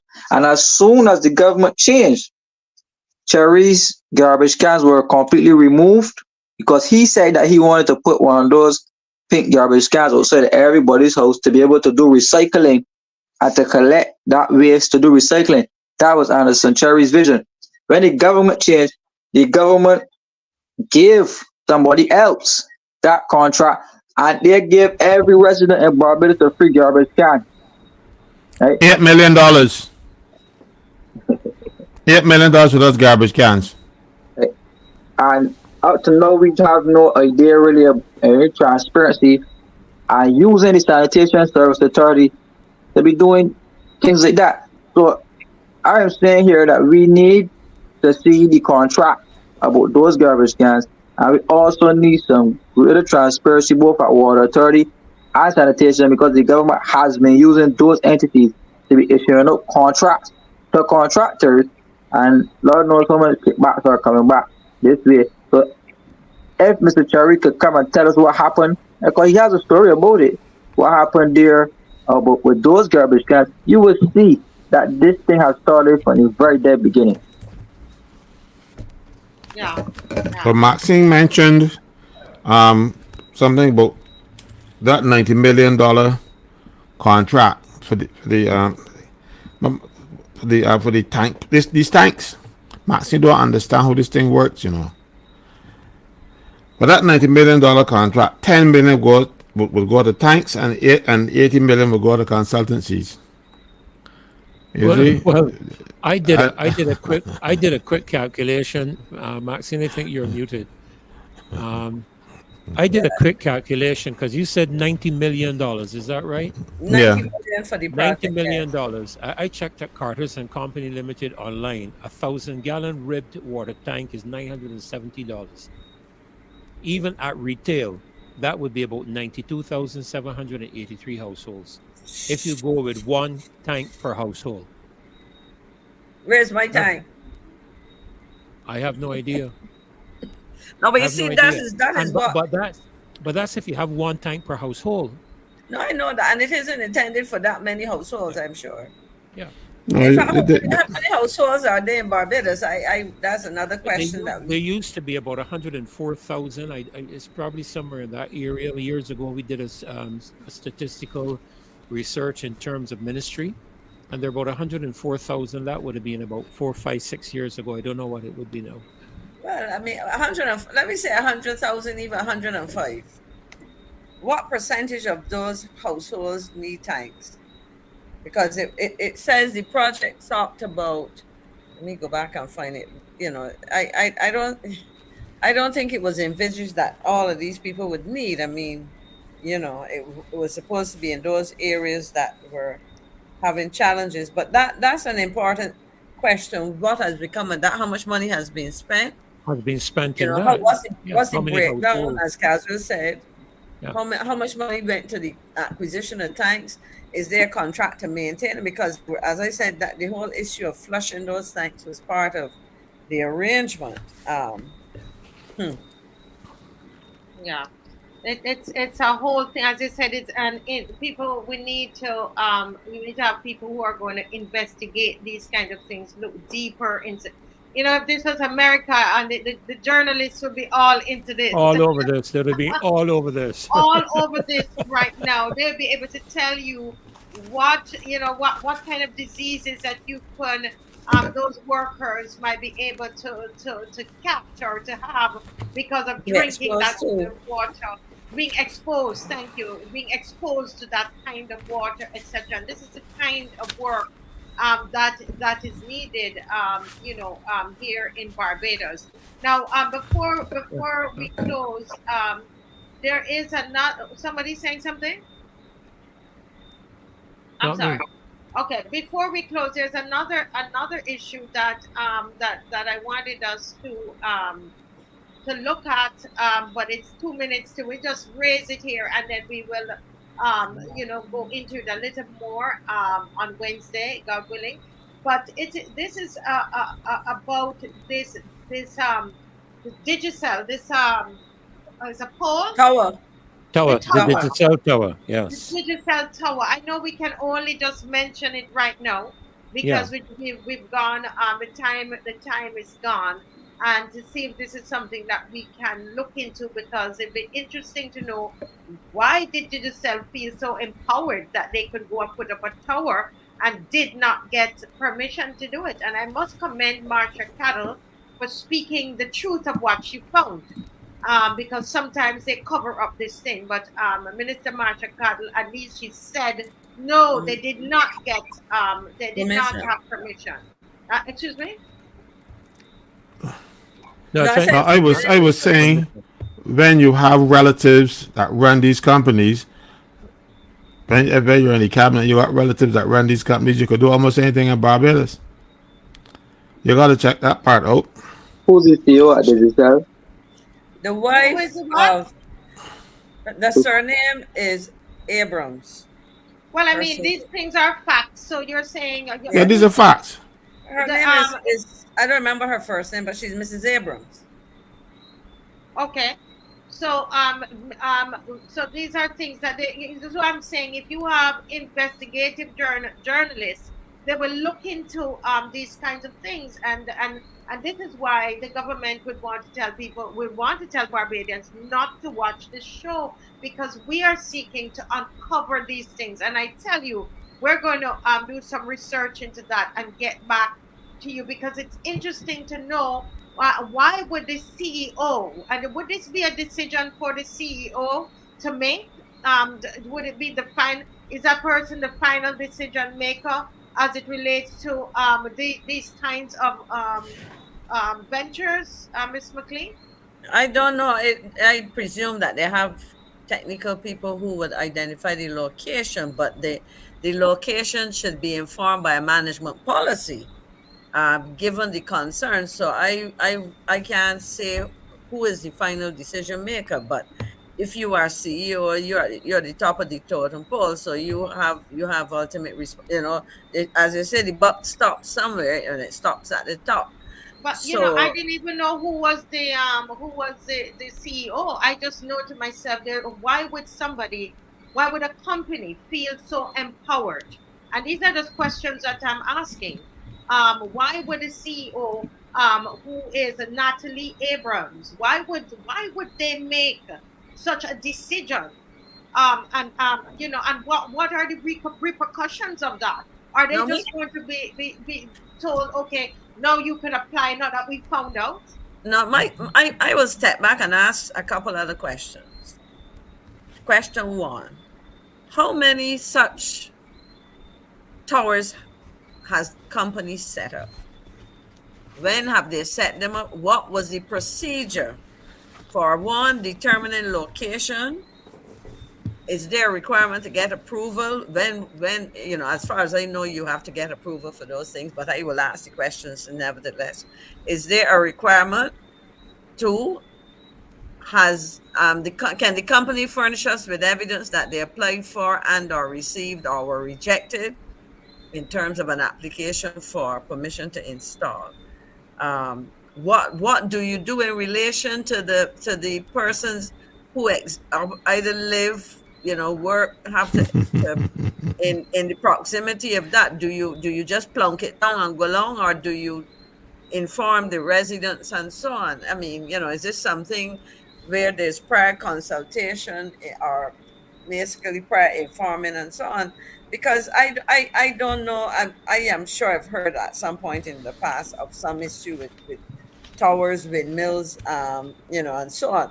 So my question to the officials, the government, the regulators: tell us what's required. Tell us what has been the practice, whether this is an isolated incident or whether reflection now people have installed things and nobody queried them because it might not be as close as it is to these other persons, or some people might have felt uncomfortable complaining. Tell us what's happened. How many towers are there around Barbados? Was over what time frame? I could ask a million questions about this. But that's the seven. As Saint Chair said, that's the $7,500 question. Yeah. What I want to raise, though, has to do with the Be careful of response. what you raise. Nothing too big. It's 10:04. No, That will be let it be your final comment, and then we're gonna go around the room, okay? Because it's 10:04. So go ahead. Our final comments. Yes, go ahead, Dr. Ferdinand. What I want to raise is the response of the government by comparison to the situation with the gentleman in Bay Street, who apparently had no permission, so they said, or he was awaiting permission, and literally had to pull down and complete everything he's doing. And they are, and the citizens are the ones who are pressing the Giselle to take the tower down. And I find that a very interesting response to an ordinary Bajan, regardless of race or whatever, and a multi-corporation such as the Giselle. I find that very, very interesting. Important. But also, we need to pick 1 second, Mr. Franklin. We're going to pick this up on Wednesday. On Wednesday. Miss McLean, can you give us your? We're going to go right around. I just want to say this is yet another example of what I call the opaqueness of this government. I hear a lot of talk about transparency as I was listening to the contributions from ministers during the estimates and some of the members of parliament.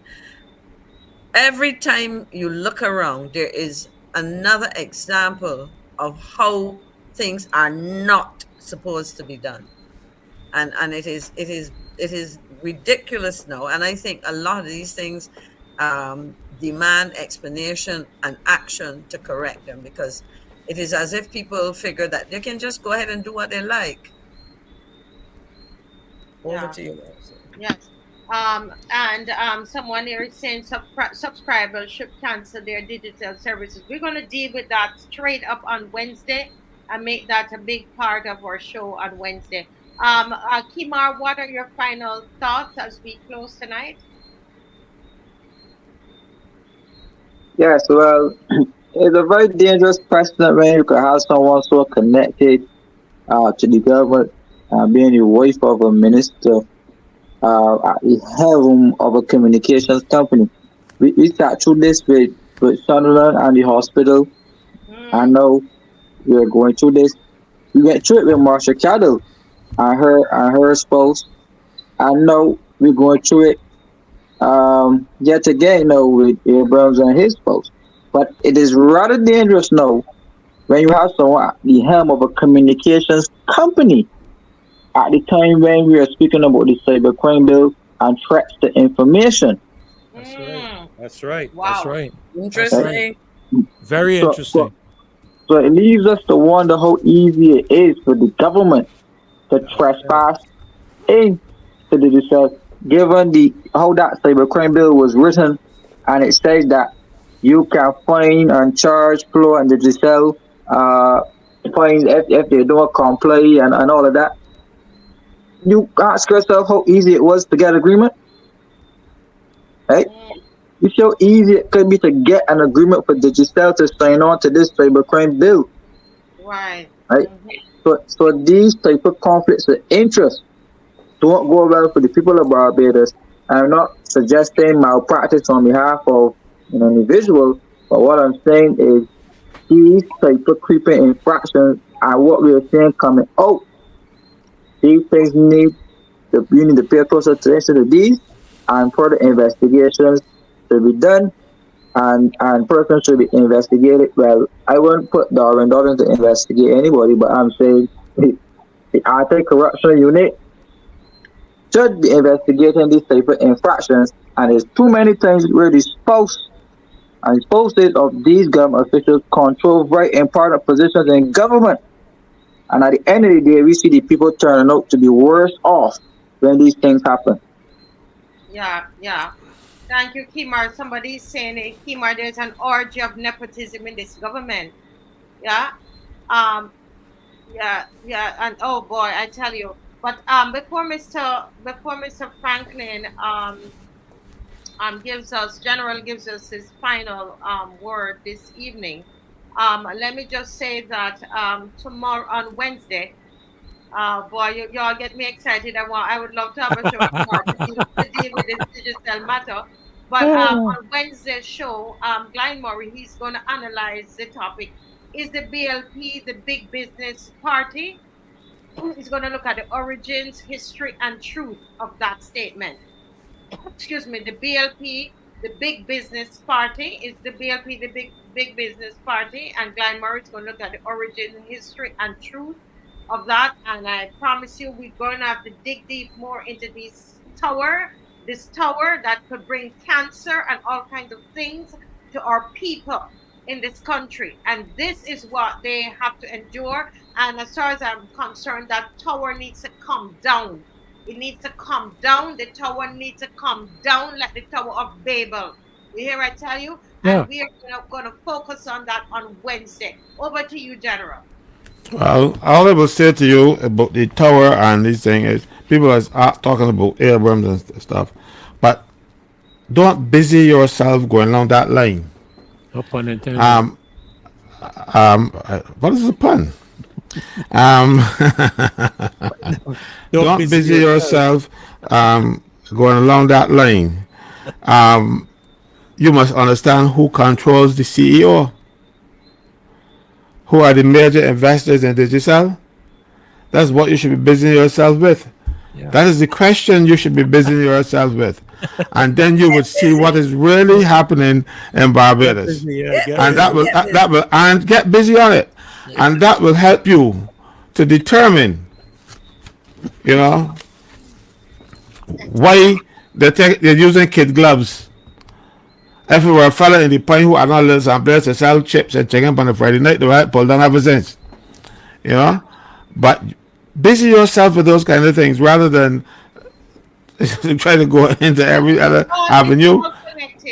But you say, don't be too things. Just busy yourself with that, and you will see what is happening.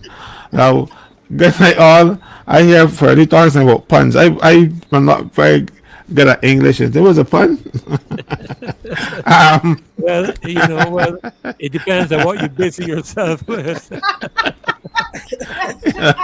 Tonight, yes. Well, we will have a busy show on Wednesday, okay? Yeah. and make sure we don't. Good colleague of mine, huh? Don't be too busy tomorrow that you don't get to rest. Anyway, enough of that.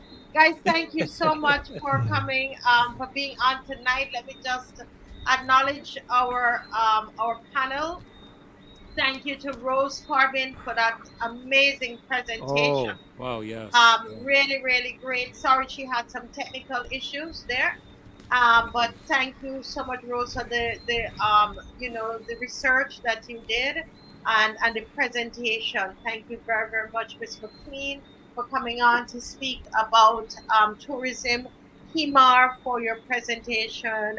Read the infested water of the SSA workers, and Mr. Franklin for being there. I wasn't at the beginning to know what you all discussed, but I mean, you are the glue and you pull it all together.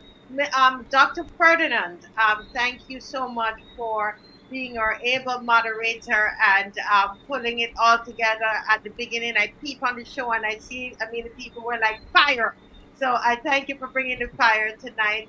And everybody for joining. Sandy Kelman, Stuart, Oh, wow. Rob Walrond, Judith and Clark, Harriet Mercer, Latoya Fleming, Easy G. Oh my goodness, I could call Calvin McKenzie, Anthony Oliver, Square 4, Tyrone Nurse, Harriet Mercer. Oh Lord, trouble, Marcia, trouble. To call Albany Gelbis and Kenneth Norville and Evangelist Sean Yard. Yes, all kinds of people on here, so thank you all for joining and have a wonderful night.